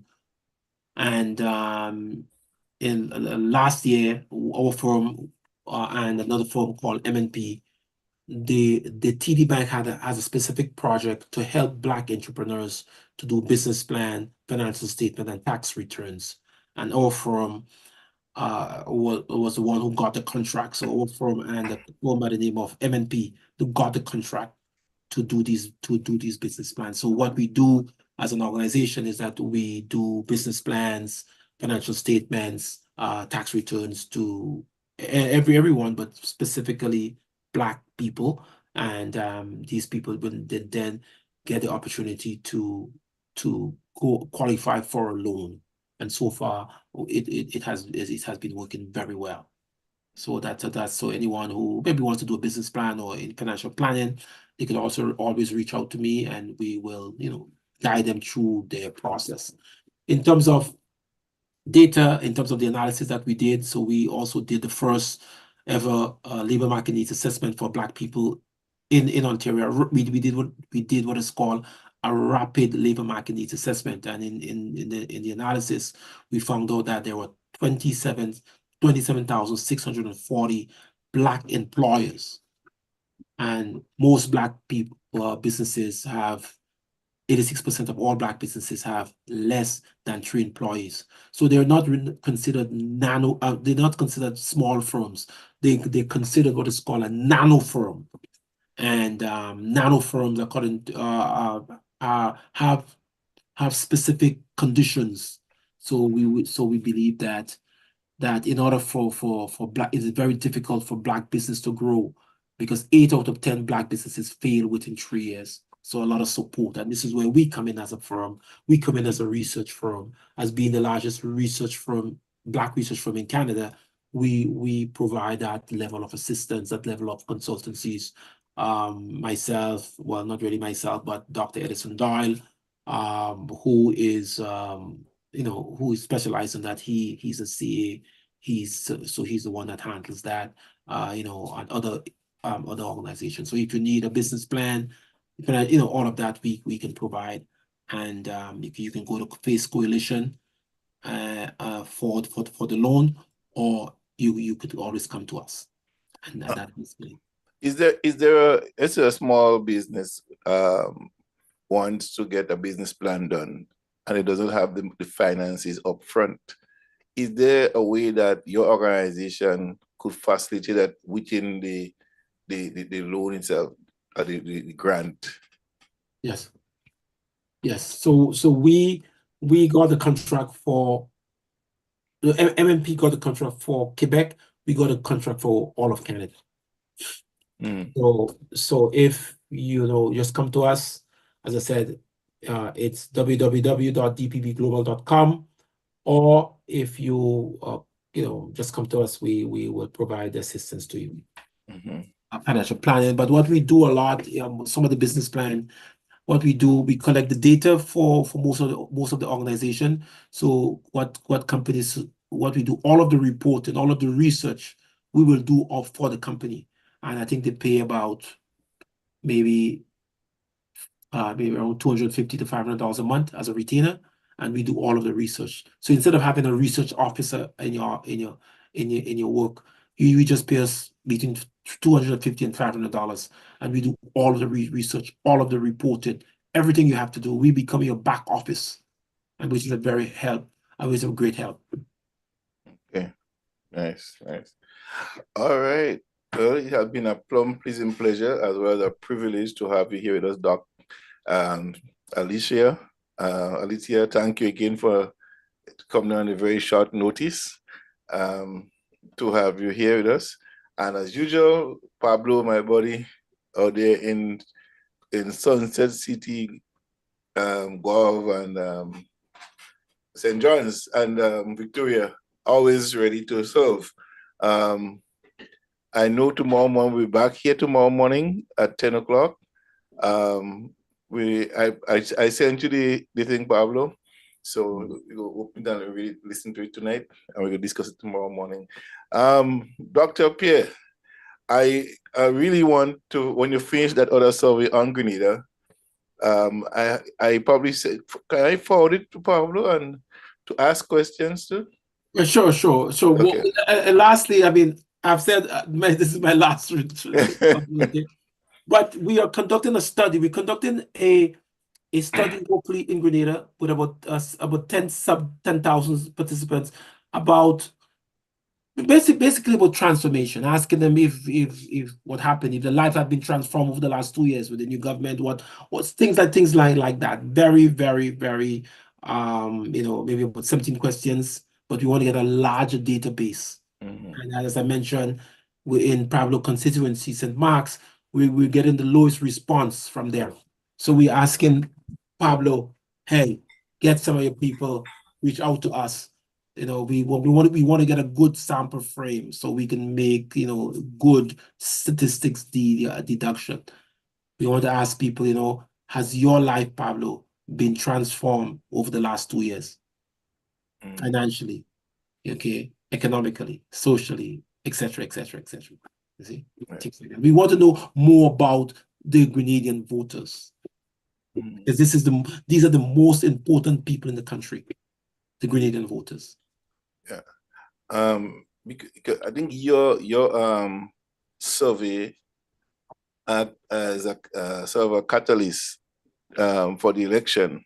Yes. A lot of people, based on what was asked, the determination, the end result proved that with that kind of data, government could use it and better service the people. Right. We have out of our survey, it was able to speak to how many seats will be won by the NDC, NMP, how much the likability You Yes, know, like between the oh, two yeah, men, yes, all that showed up, and we predicted yes, here and this show, not in this yes, partnership, but Friday night show, that the NNP will win by 9 seats, and we're going to win it. yes, And just so it turned out, although Brother Delbert was saying that's not going to happen. Yeah, it's remember Pablo? Yeah, Delbert said, no, NDC can win all 9 seats. They will win about. Guy was like, listen, man, persons, kind of called me and say, guy, are you not serious? You're destroying your reputation as a company. Why would you say that? I mean, the guy 15-0 twice. How could you expect the government to win? Why would you say that? But Peter Wickham and all these guys came with a prediction. But I'm saying that what we have that most other people don't have, we have actual data on voters. We can see them. We can see how long they spend on the phone. We can see that. We reach out to them. We asked them their voter. We conducted 17 focus groups when we were in Grenada. We knew what happened, what will happen. We knew that the pension was the main thing. We have data on almost every voter, all the different blocks of voting, of voters. We knew the information. People laughed at us. I mean, like literally laughed at us. When we produced the data, they literally laughed at us. They said they show in 100 years, this gonna happen. And lo and behold, we got 9, and then we ended up having 10. And Ms. Delma Thomas her seat she's very, very, very popular in her constituency, extremely popular. Yeah. So it brought benefit to the NDC. Okay. So let's say if there was an election now, the two person that is assured of winning the seat is the Prime Minister and Delma Thomas, if an election was done right now. Wow. And Andy Mitchell, sorry. Andy Mitchell. Yeah. So as it feels, so it is, and as I said, data but what I'm a little, as somebody was saying that, we conducted some real in-depth new type of research that was conducted, and what I felt that the NDC should have at least reached out to us to say, hey, you collected their data, you conducted that research. Let's meet. How can it help us in better analyzing what we do, in better planning, in better focusing? Because you have in terms of the algorithms, what type of algorithms you use to compute their data set. In fact, we could not use. We had the computing power. A company lent us the Escascale computer to compute it, because we didn't have the firepower to compute that type of research, because it's a new type of research. But no one called us up to this day. No one called us from there to say, hey, I hope that my body nobody called us, and which I find is the most interesting aspect of all this research, all this thing that happened. No one called us to say, hey, look what happened. Let's talk. Right. I mean, there's rich data. So we have data on almost every demographics, all of the blocks. We discovered there was an NNP block of women who were the people who are near to unemployment, okay, the elementary workers who consistently voted for the NNP. We found out that these women single mothers, but the one characteristic that they had, all of them had first girl children. The first child were girl children. Things like peculiarities, we found that out. We interviewed them and things like that. So I mean, it's, as I said, we know that lastly that NDC voters are more migratory than NNP voters. NDC voters tend to have a higher income. Okay, they travel more, they have more education, things like that. So we were able to try to dissect the voting population, but it seems as though it's It's pain. The establishment does not want to do that. The election commission does not want to meet. So we're asking the election commission, hey, meet with us. Let us help you. Okay, let us understand better data on the voting population, because they are the most important people in Grenada, because they are the one who decide who rule us and who does not rule us. So let's work. But I hope you and Mr. Wickham was able to work out the differences, because he wasn't that happy with you when you're on the show that you did with Junior. I think it was Junior George. So he wasn't very happy. Calistro Faria, man. Calistro Faria. Yeah, he was not very happy with Mr. Pierre's data collection, and I think he have learned his lesson since then, that you don't just stay in Barbados and presume that the Prime Minister going to win the election based on past data and a current one. But trends cannot suffice. Trend was a way of the past. Yeah, these days, trends and stuff, with the predictive analysis, new type of computing power in statistics, new type of computing, it's like night and day. Is like the carburetor and fuel injectors. Yeah. Okay? It's like a LP and USB or C. USB, yeah. Two different what do you call it? Technological gap. The shift. Technological shift. Yeah. Peter got it really wrong and get it far wrong and go really, really far wrong. that's what research is about. Yeah. So anyway, my brother. Yes. Well, thank you again, Doc. And Alicia, see you on Tuesday night, Alicia. To be back here with us Tuesday night, we're talking about developing intimacy in marriage, folks. And I think this week could be a lot of sex talk. There's a lot of stuff has been going on. I've been sharing stuff with Alicia, and because I want us to be on the same wavelength on the show. So like I keep saying to everybody, so everybody will get the information, and we could kind of refer to the videos that I sent you and the stuff. It's very interesting stuff, how people function, people think. Yeah, it is. I want women to exhale now. So we'll talk about that. Yes. Women are feeling a lot of pressure right now. A lot of pressure, yes. So to help them to exhale. We can't fulfill the demand, we can't. So we got to be realistic there. So we'll talk about that on Tuesday. Yes. All right. So, ladies and gentlemen, again, it has been a pleasure to be here. Thank you very much, guys. All the best, John. Keep up the good work. Thank you, Doc. Good. Thank you. Okay. Folks, don't forget, you could join us by gemfm.ca. Also, we're asking you to donate to us. I'll put a link, GoFundMe link to help GemFM financially. So if you feel the urge to do so, you can also go to our webpage, and there's a link there that you can click on the donation button and make a donation to GemFM. All right. So we are on here 24 hours of radio programming, and we're asking you for your support financially to do keep the shows like that going on GemFM. Join us Tuesday night. Join us tomorrow evening at 6 o'clock. Yes, we'll bring in Vibes Cartel lawyer. Will be at the show until the Legal Eyes. It will be here tomorrow on Sunday evening, 6 o'clock. With Mr. Ewart Lane. Ewart Lane will be here talking about the Vibes Cartel appeal. He won his appeal, and there's a likelihood, but he still will not be freed. So the lawyer will be on the show with Ruggles Ferguson, I think Jerry Edwin, and Ewart Lane. So please feel free to come back, bring somebody with you.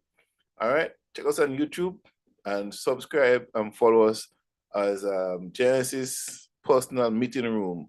We are changing the name to be more simple. GemFM.ca. You can follow us at GemFM.ca and Facebook and YouTube as well. Jen Kelly is at GemFM. All right, thank you so much. Have a wonderful, wonderful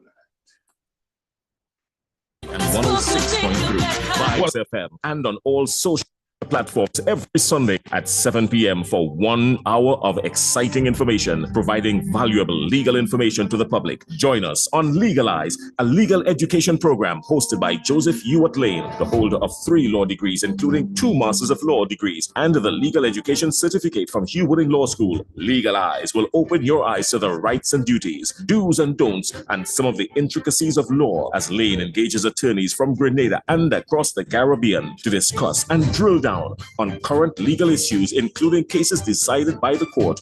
Come, join the vibes. Legalize, 7 p.m. to 8 p.m. this and every Sunday. Don't miss it.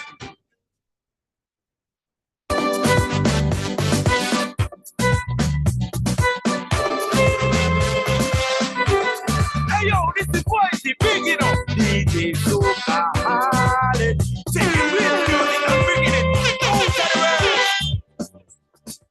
Them flatter my people in quantity. Them feast upon them, they mental sleep. They even tell the whole world at last we free. And for that the black man should be happy.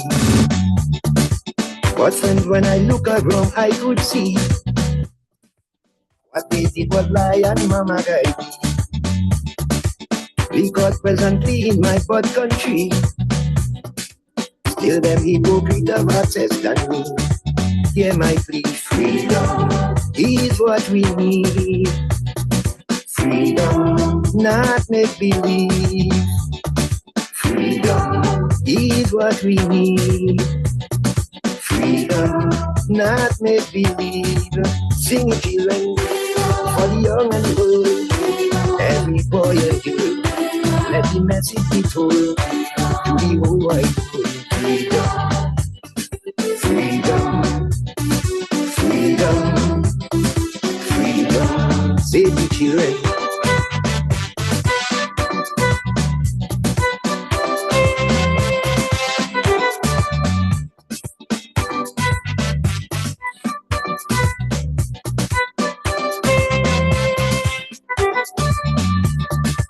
Some I know would never like my concept, but I wrote this song without no regret.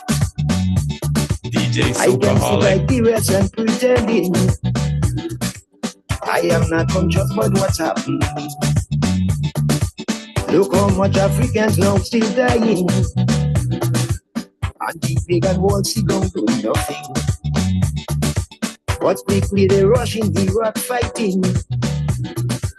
For the black man all still to control me. Hear me crying, freedom is what we need. Not make believe. Freedom is what we need. Freedom, not make believe. Sing it, children, for the young and the old. Every boy and girl, let the message be told to the whole wide world. Freedom, freedom, freedom, save the children.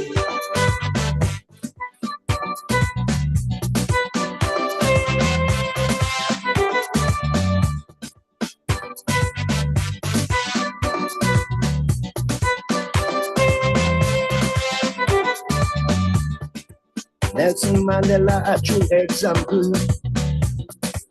For freedom, he spent waste years in prison. But I kill black people by millions. And about that I witness no invasion. Sharon to massacre Palestine. And about that them barbarians play their time. What I know for sure they can't stop your time. So my people, time to rise up and shine. Let them know what's on your mind. Freedom is what. Yes, freedom is on our mind. That's the late African teller. Freedom is what's on our mind. Yes? DJ Soulaholic. Yeah. Freedom. Freedom. Freedom. Yes. Freedom. Freedom.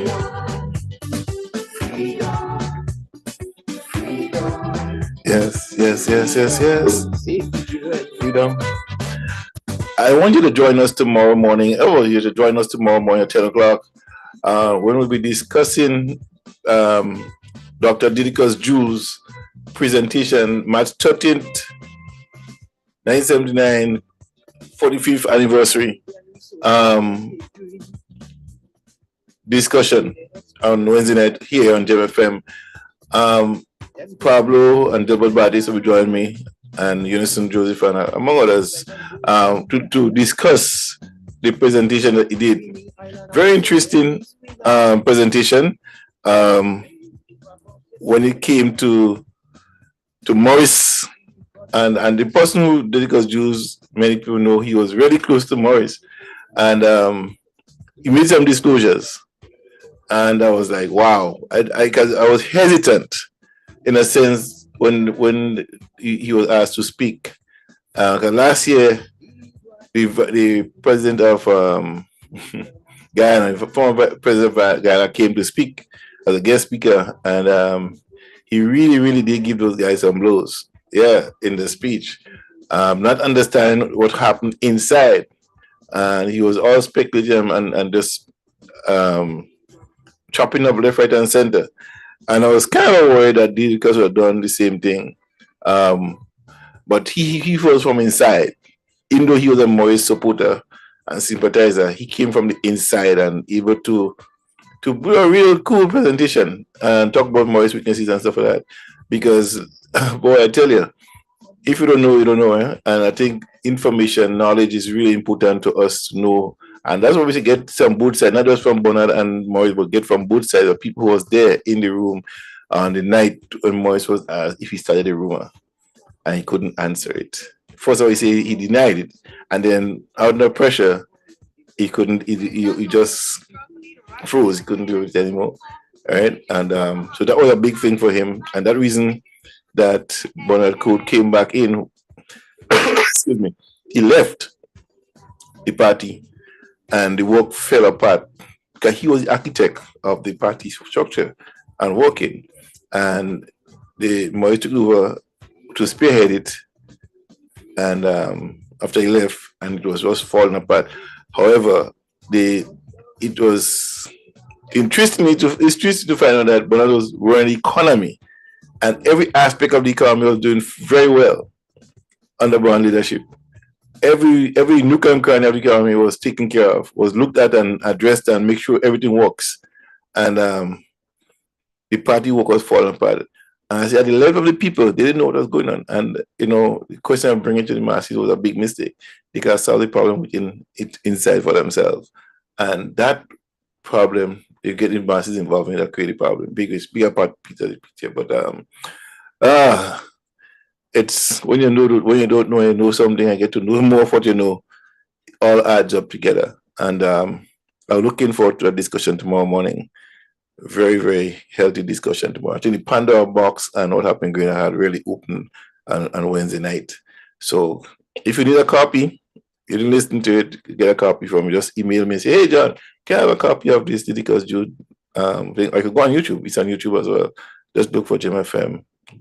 Personal meeting place, or the other PG10, March 1379, 30 years later. You can look it up there and get it as well. All right. If you want it in your inbox, we can have it there for historical references. I said, this is one of Morris' men saying this. I think he took an objective view. He didn't take sides. He just let it out as it comes. So I think it was a very interesting presentation. I think a lot of more people in Ghana should listen to it. That coming from a Morris sympathizer, in the party. He was working close with Jackie and Morris. Traveled extensively with both people as a permanent secretary in the Ministry of Education, and being close to Jackie and Morris was able to put on this piece, really put it together. And he's no fly by night anybody. He's the head of the OECS council, right, for education. So Dr. Didicus Jules is a very well-informed person. So when a person like that writes, you have to take notice. Because I think it years for him to come to that spot. Because anybody who, including myself and Bernard and everybody else who was hurt in the process. It takes a while to heal. I think he has come of age and willing to write, to pen that piece and to speak about it without any flaws. Just went through seamlessly to the presentation. So I think more and more people will get to know the truth of what happened, what had happened in Grenada, and to the point where people will see for themselves and make that call and say, well, you know, Bond was right, or this person was right, and that person was right. Moise wouldn't do that. It was here. It's gonna come out eventually. Like, you know, Bond said, history will observe him. You know, despite the rumors and threats and stuff in his life, history will observe him. So let's see. Tomorrow morning, 10 o'clock, right here on Gem FM. I'll start at 9 playing some music, and Grenada 50 is coming out.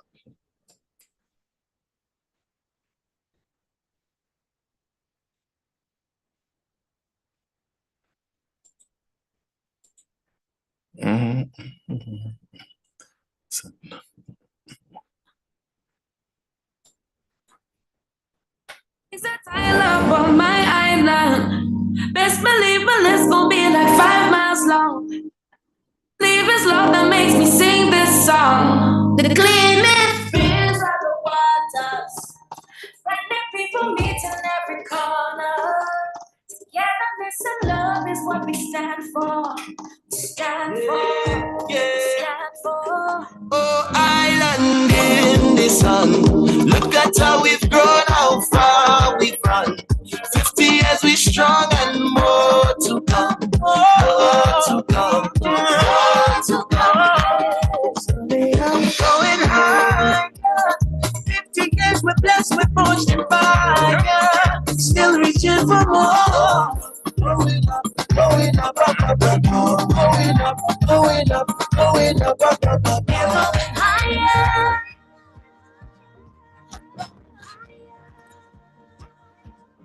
As we aspire, that's one people together. Bang, bang, bang. It's only up from here. Take time to reminisce on the richness of our history from the beginning. From the people who came through sugar and change, emancipation to revolution. Hold on, let's make up on the road. More than the ice cream and the tell the one we are Grenadians. 3 islands united as one. Let's strength to carry on. We're more than just that island in the sun. Tell the world we are with them.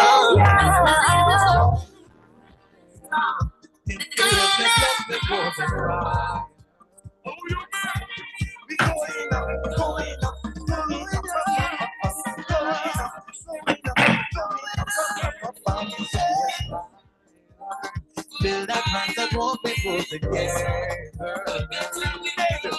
Going up, going up, going up, going up.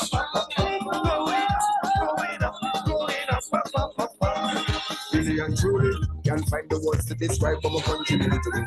So much things we take for granted, but so much things we give to it. Son, tranquility, family, community. In the morning, so that moving so my heart is. Let's shake a bit, you know. Like you bring me over. See the vision clear. Say it out to let the people hear. Look at how we're gone and how far we've gone. 50 years we're strong and more to come. More to come. More to come. From here.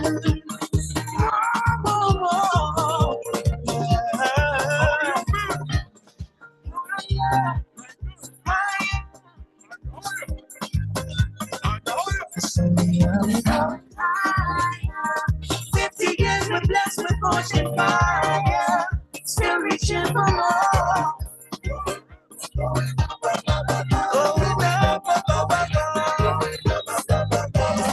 The current competing Martin.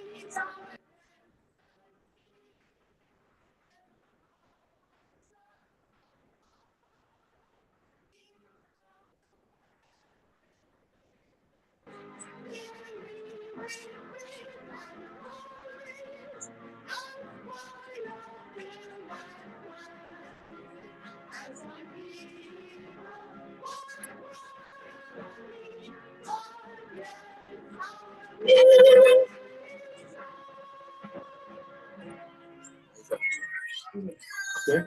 So what happened? Yeah. So this volume here, see it is right there? I'll leave it set right there. Okay. This one stay down. In there.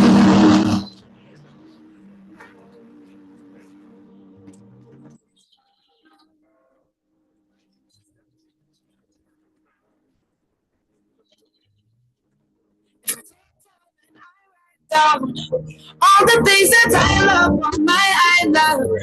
Best believe my list gon' be like 5 miles long. Best believe it's love that makes me sing this song. The cleanest breeze on the waters. Friendly people meet in every corner. Togetherness and love is what we stand for. Stand for. Stand for. Oh, island. That's how we've grown how far we've come. 60 years we strong and more to come.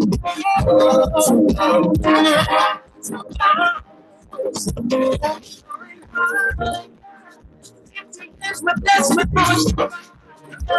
Still reaching for more.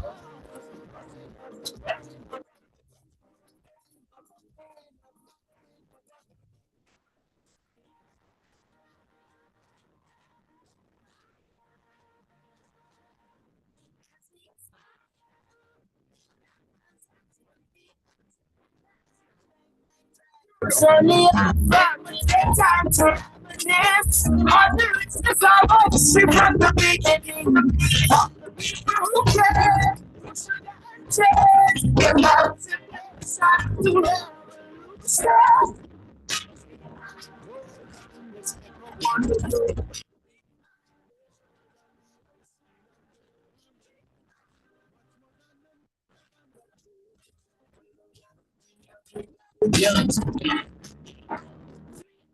Tonight was fun. Let's have the strength to carry on. But more than just that island in the sun. Tell the world.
Strong and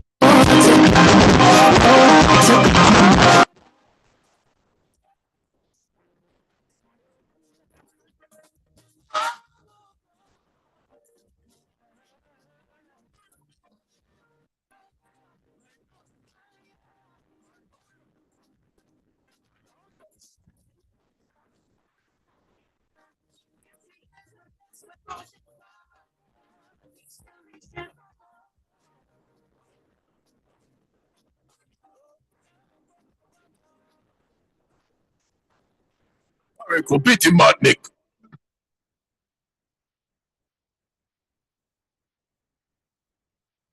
going high, yeah. That's what most about. Still reaching for more.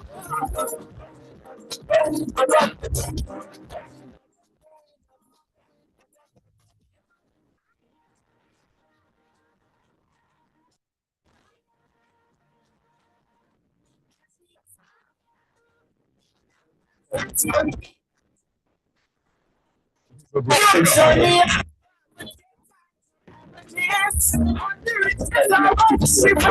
exceptional privilege of having served the Grenada Revolution with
colleagues. It is a distinct honor for us. It is 5 years this year.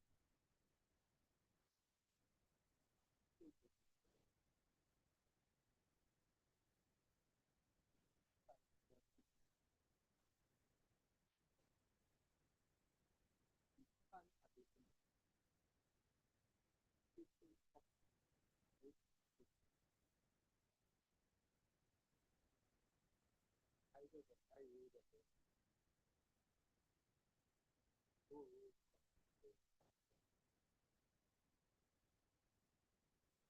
As well as the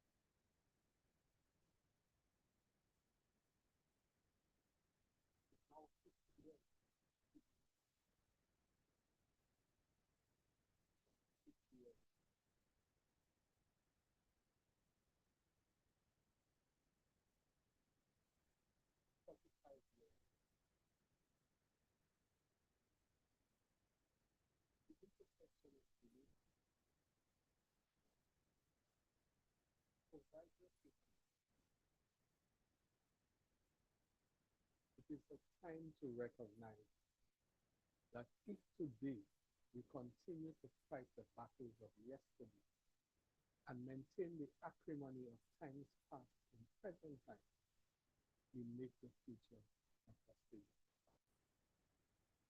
The great St. Augustine in Confessions warns, and I quote, that the future diminishes as the past grows, until the future has completely gone and everything is past. And what is required by all of us is a conscious and self-effacing effort to confront our past and to determine how old endings can become creative.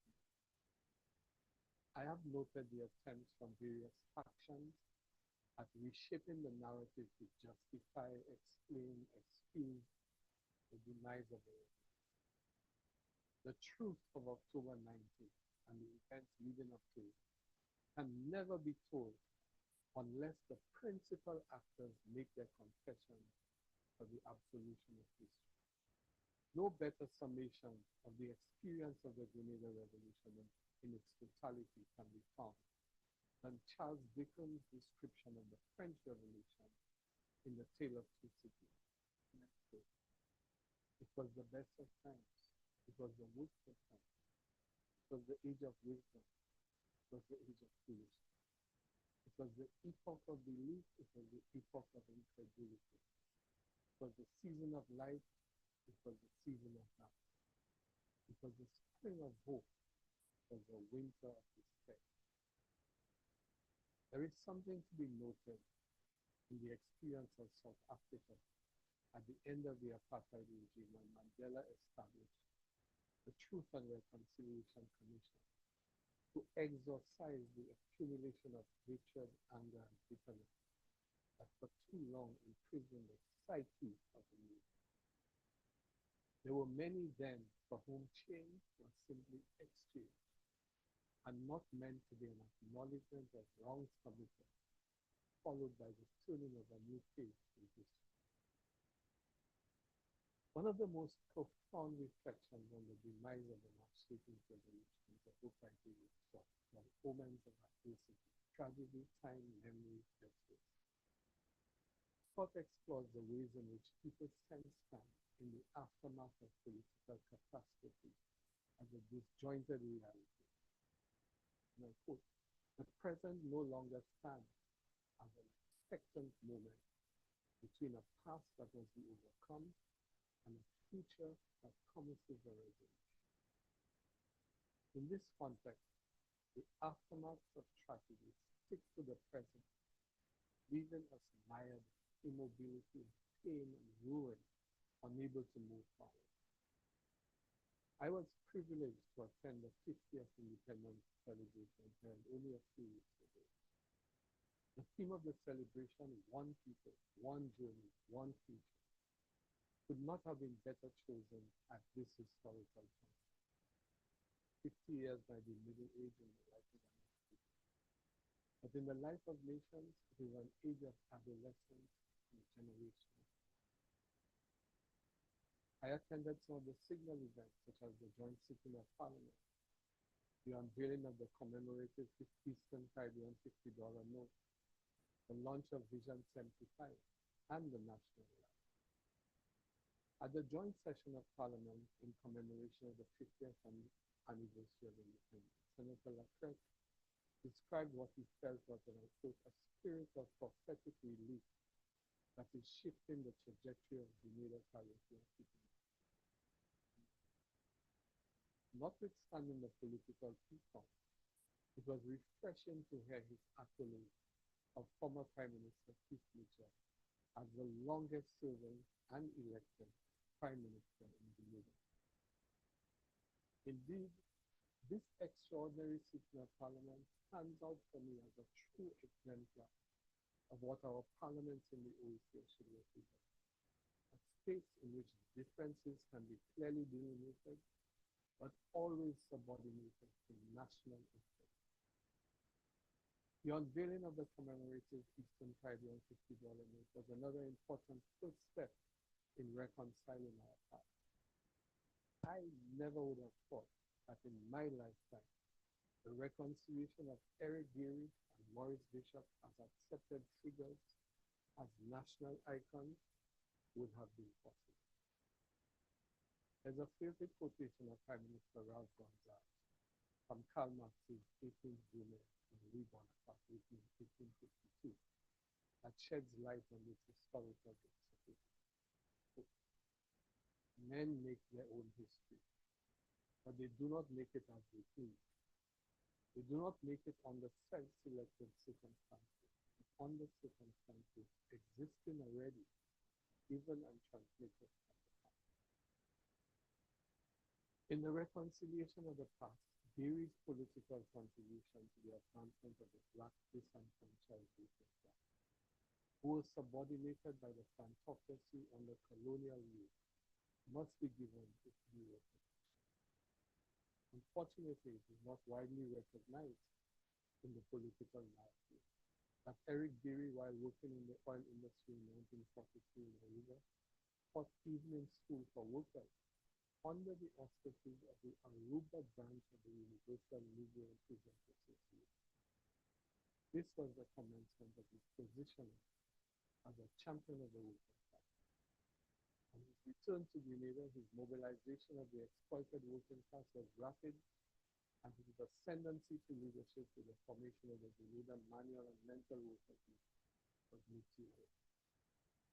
So intense were the labor struggles in this field that looting and arson were expressions of the felt oppression of the Grenadian population. A natural progression from trade union agitation was the attainment of political office to move the struggle from the arena of workers' rights to political rights and the challenge to colonialism.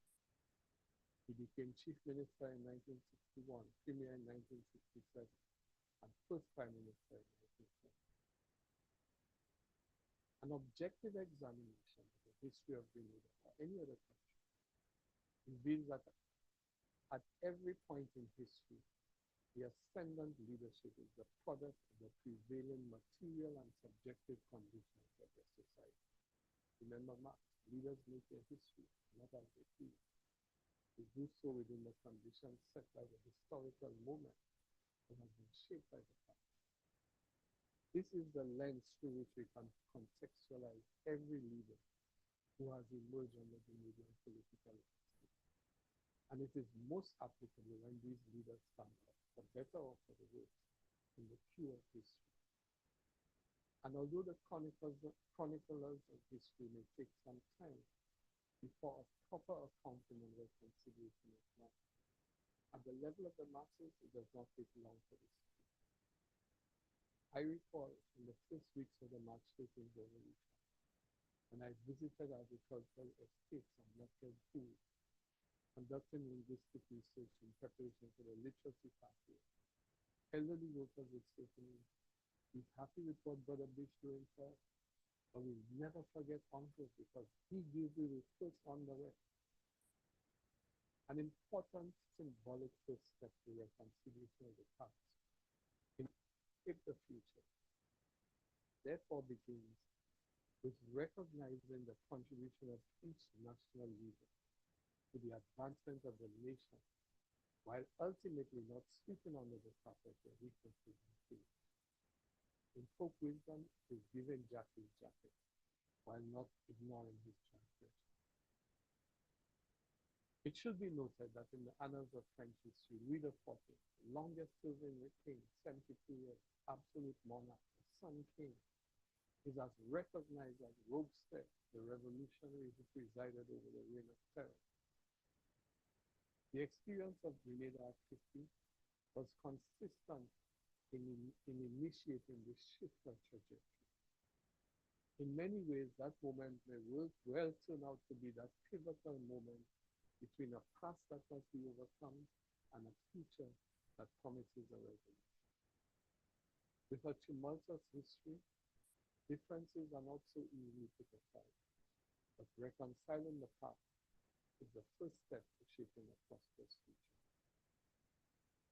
What are the roots of the revolution? The drama of history was captured in these lines from Shakespeare's As You Like It. All the world is a stage, and all the men and women ready plays. They have their exits as well as their entrances. And one man in his time plays for his time. Indeed, all the world is a stage, and all the leaders are many players with their exits and their entrances. But let us remember that history is not actually made by leaders, but by the masses.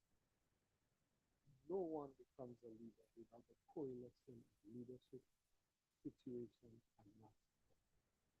And this is the principle that helps us to reconcile the past in the present moment, so that its lessons can inform and create a different and better future.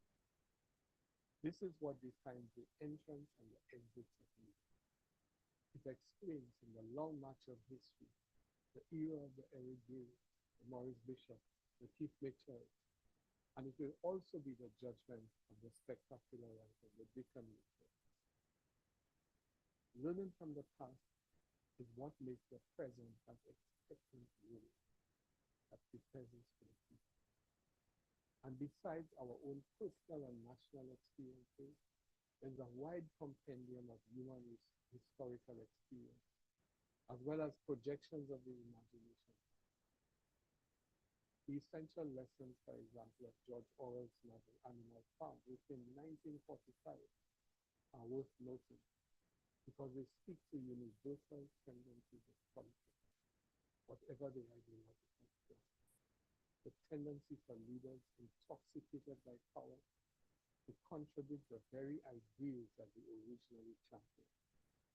That rhetoric can deteriorate into slogans empty of all meaning or contradictory to their original. Both the 1951 social revolution and the 1979 anti-imperialist revolution, simple level, carry similar lessons. The reconciliation of history, especially with respect to these two revolutions within relatively successive chronological periods, is a process that requires deep analytical depth, dispassionate analysis, and intensive research. Facing these in historical juxtaposition, I sincerely believe will enable the excavation of the lessons of our history that can provide pathways as well as one of pitfalls to shape the present and provide the future. I cannot in this address undertake this comparative analysis because of the extensive and dispassionate research required, and one which is best undertaken by a solid team of political scientists and historians. Allow me, however, to start this process by proposing some conceptual comparative criteria as a basis for this reconciliation. One, causes and motivation. Analyzing the underlying causes and motivations to each revolution. This would include economic conditions, social inequality, political repression, cultural shifts, and the role of ideology. Understanding what drives revolution helps in comparing the grievances and aspirations of people. Secondly, leadership and organization. Examining the leadership structure and the organizational strategies of the revolution movement. This involves looking at the role of key figures, the structure of revolution movement, and the strategies they employ to mobilize support and challenge the existing order. Thirdly, international influence and context. Accounting for the international context and external influences on each revolution. The geopolitical context of the social revolution of 1951 and the revolution of Marxism were remarkably different in the space available to each region. Marxism, although immediately local in its focus, immediately assumed huge strategic implications for the Black struggle in the United States and elsewhere. As Morris revealed in his famous 1983 speech delivered in the US to a massive audience of Hunter College, the fact that Grenada was English speaking with a 95% Black population made Grenada, in the view of the US, a dangerous inspiration to act on. This includes the impact of foreign governments, international organizations, diaspora, and global political trends. The role of international solidarity, as well as opposition, diaspora opposition, can significantly affect the cost and outcome of a revolution. Fourthly, methods and tactics. Undertaking a comparison of the methods and tactics used in each revolution, ranging from peaceful protest and civil disobedience to arson, sky red, and armed insurrection. Understanding how the choice of tactics reflected the nature of the regime being challenged, as well as the philosophical and ethical position of the revolutionary movement. Fifthly, there's the issue of state response, analyzing how the existing state apparatus responded to the revolutionary movement in each era. This includes the use of repression, negotiation, reform, or concession, and how such responses influence the course and outcome of the revolution. Sixthly, impact on outcomes. Evaluating the immediate and the long-term impacts and outcomes of each revolution. This involves considering changes in political structures, social relations, economic policies, and cultural norms. The success and failures of a revolution can be measured by its ability to achieve its stated goals and the extent to which it transforms society. Seventh is the issue of public support and participation. Investigating the level of political support and the breadth of participation in each revolution. That would require looking at social classes, ethnic groups, and genders, which were most active in the movement, and how this support influenced the revolution's strategies and objectives.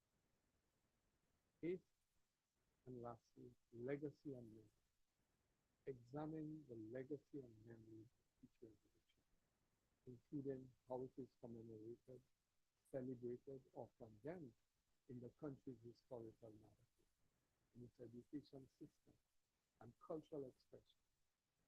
How the legacy of these revolutions shape Grenadian national identity and influence subsequent and future political movements is the central question. The revolution of March 13th lasted 55 months, or 1,681 days. But the impact of that process was wider and deeper than any other post-independence political process in the Anglophone Caribbean.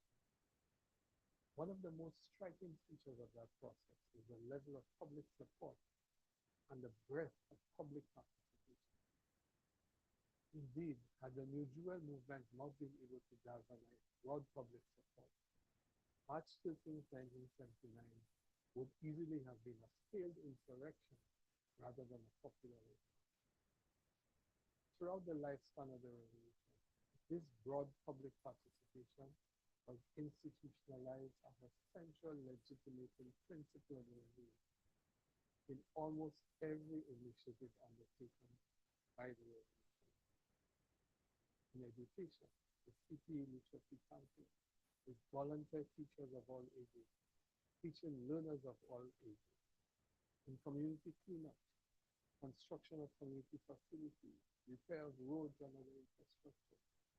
In parish, zonal, and sectoral councils, in which public policy such as the national budget was discussed and input solicited from the people.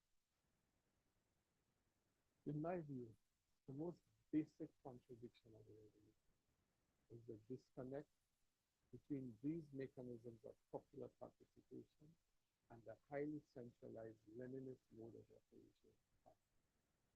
And it can be argued that this contradiction was central to the destruction of the revolution. The program of the revolution was firmly politically progressive, yet economically practical and pragmatic.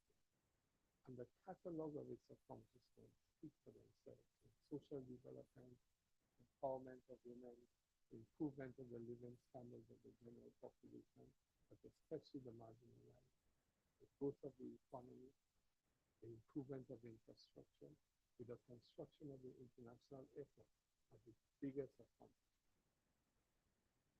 What made the revolution stand out in the region was its unapologetically independent foreign policy. At the height of the Cold War, any posture that was non-aligned to U.S. interests was considered unacceptable by Russia. And that set the stage for the War of Words, which ultimately led, at the moment of its own suicide, to the U.S. invasion. This action by the United States in 1983 was up to that time the largest U.S. military operation. Reports of the actual numbers involved varied widely, from 1,900 troops to quote more than 6,000 American Marines and soldiers who actually landed, or the additional 9,000 or so on the warships or in Barbados, supported by 11 U.S. warships, who struck at dawn, strategically targeting the island's two airports and knocking the government radio stations off. But more significantly than the actual scale of the physical operation, with the geopolitical optics used by the Reagan administration justify its actions. It is a matter of indisputable historical record that the scenario that was to be used as a justification for the invasion had been previously the script for U.S. military exercises off UK's Puerto Rico in 1981, titled Operation Amber and the Amber River, a scenario which American troops captured the island of Amber, install a government friendly to America, and keep U.S. troops there until the elections were over. Professor Wendell Bell of Yale University argued in an article, The American Invasion of the False Prophecy, that, and I quote, the Reagan administration gave three main reasons for the invasion. They claimed that Americans on Grenada, particularly the St. George's University Medical School, would be harmed from continuous social disruption and disease. That the militarization of Grenada was intended as a means for the future export of terrorism or revolution to its Caribbean neighbors. And thirdly, that the planned international airport at Point Saint-Louis was intended to be a future Soviet-Cuban military. Each was false. Reflecting on the reconciliation of history and aftermath of the revolution sparked suicide An important element of that process must involve placing the People's Revolutionary Army in perspective. It is necessary to make a distinction between the uniformed officers who actively engage in the shooting of unarmed civilians and those members of the armed forces whose resistance to the U.S. invasion was an act of duty for those schooled in the sanctity of national sovereignty. You get it? No patriotic American military would stand by and observe the invasion of the U.S. without offering resistance, regardless of the opinion of their government. Equally, there were many patriotic Canadian youth who stood their national ground as they were taught to, and they deserve no less recognition. The recognition of those Canadians who paid the ultimate price in defense of their homeland, and the care of those injured and incapacitated as a result, is part of the reconciliation of history necessary in these times. But the greatest tragedy of the March 13th revolution is the national amnesia that has resulted from the same. Prime Minister Skerrit of Jamaica lamented the previous March 13th anniversary that, and I quote, the greatest tragedy of that historical episode is that we have failed to learn the lessons of it. And even more disturbing, succeeding generations seem to have no knowledge of what is without question the most significant historical episode in the Caribbean in the 20th century. So reconciliation and moving forward. As indicated earlier, the efforts made in the celebration of the May 15th represent, however one may choose to view it, at least a first step towards the reconciliation of it. This does not mean that the experience will stay automatically dissipate, but it is a start that recognizes that history is invariably a long, painful road. It zigs and zags, but a journey whose trajectory that is always determined by the road through. The high road or the low. It is about the will that we must muster for this year. Do we, as Gramsci urges us, maintain an optimism of the will despite whatever pessimism of the intellect may afflict us? The challenge and the opportunity of this present moment lie before us. And regardless of the choices that we make, the future is coming at us, whether we like it or not. And we can either seek to be the authors of our destiny or become the victims of forces beyond. The world today is as volatile as it has ever been. But the era in which we live is one of rising consciousness, in which the oppressor of this progress are seeing more clearly the historical continuity between the modes of exploitation of the past and the expression in the present. To its credit, the current administration has proposed a Vision Plan 75, without vision the nation is dead, but which, by their admission, has not come from thin air, but chose as its starting point that which preceded it. The challenge now is to build social cohesion and national will through the widest public consultation and engagement, so that this plan becomes a common aspiration of every Jamaican and creates a legacy of the future that we need. There is no better note to conclude this presentation than the admonition by the Right Honorable Marcus Mizar about acting today to the tomorrow. What we do today that is worthwhile inspires others to act at some future. Chance has never satisfied the hope of such a people. Action, self-reliance, vision of self and the future have been the only means by which the oppressed have seen and realized the life of their own. Forward ever, backward.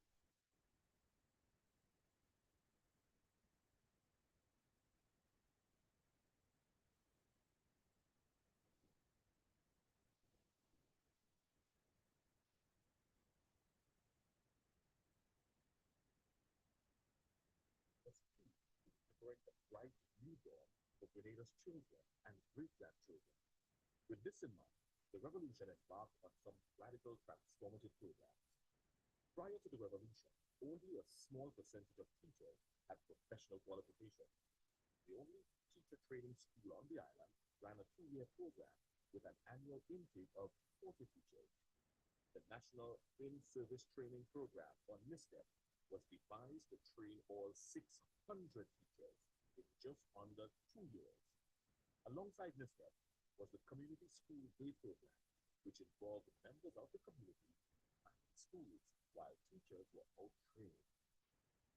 Free secondary education was another important innovation of the revolution. This assisted working people who had difficulty finding the school fees to pay for their children's secondary education. Free secondary education was treated as part of the social wage. Supplementing free education were the free school book and uniform program and the National Transport Service, NTS, to get children to and from school in an inexpensive and timely manner. The PRG placed great emphasis on tertiary education. By 1982, 300 Grenadian students were attending higher education institutions around the world on state scholarships, compared to only 3 in 1978. One of the signature programs in education was the Center for Popular Education, or CPE. With this program, in just 3 years, illiteracy was reduced from 20% to less than 3% of the population. The Worker Education Classes Program was another innovation of the revolution. Revolutionary cadres would enter the workplace periodically and explain the significance of political, social, and economic development affecting the country. This program, while described and dismissed as propaganda classes by detractors, served not only to educate ordinary workers about what was happening locally and globally, but it also gave them a perspective beyond their selfish monetary needs, essential in building a new, just society.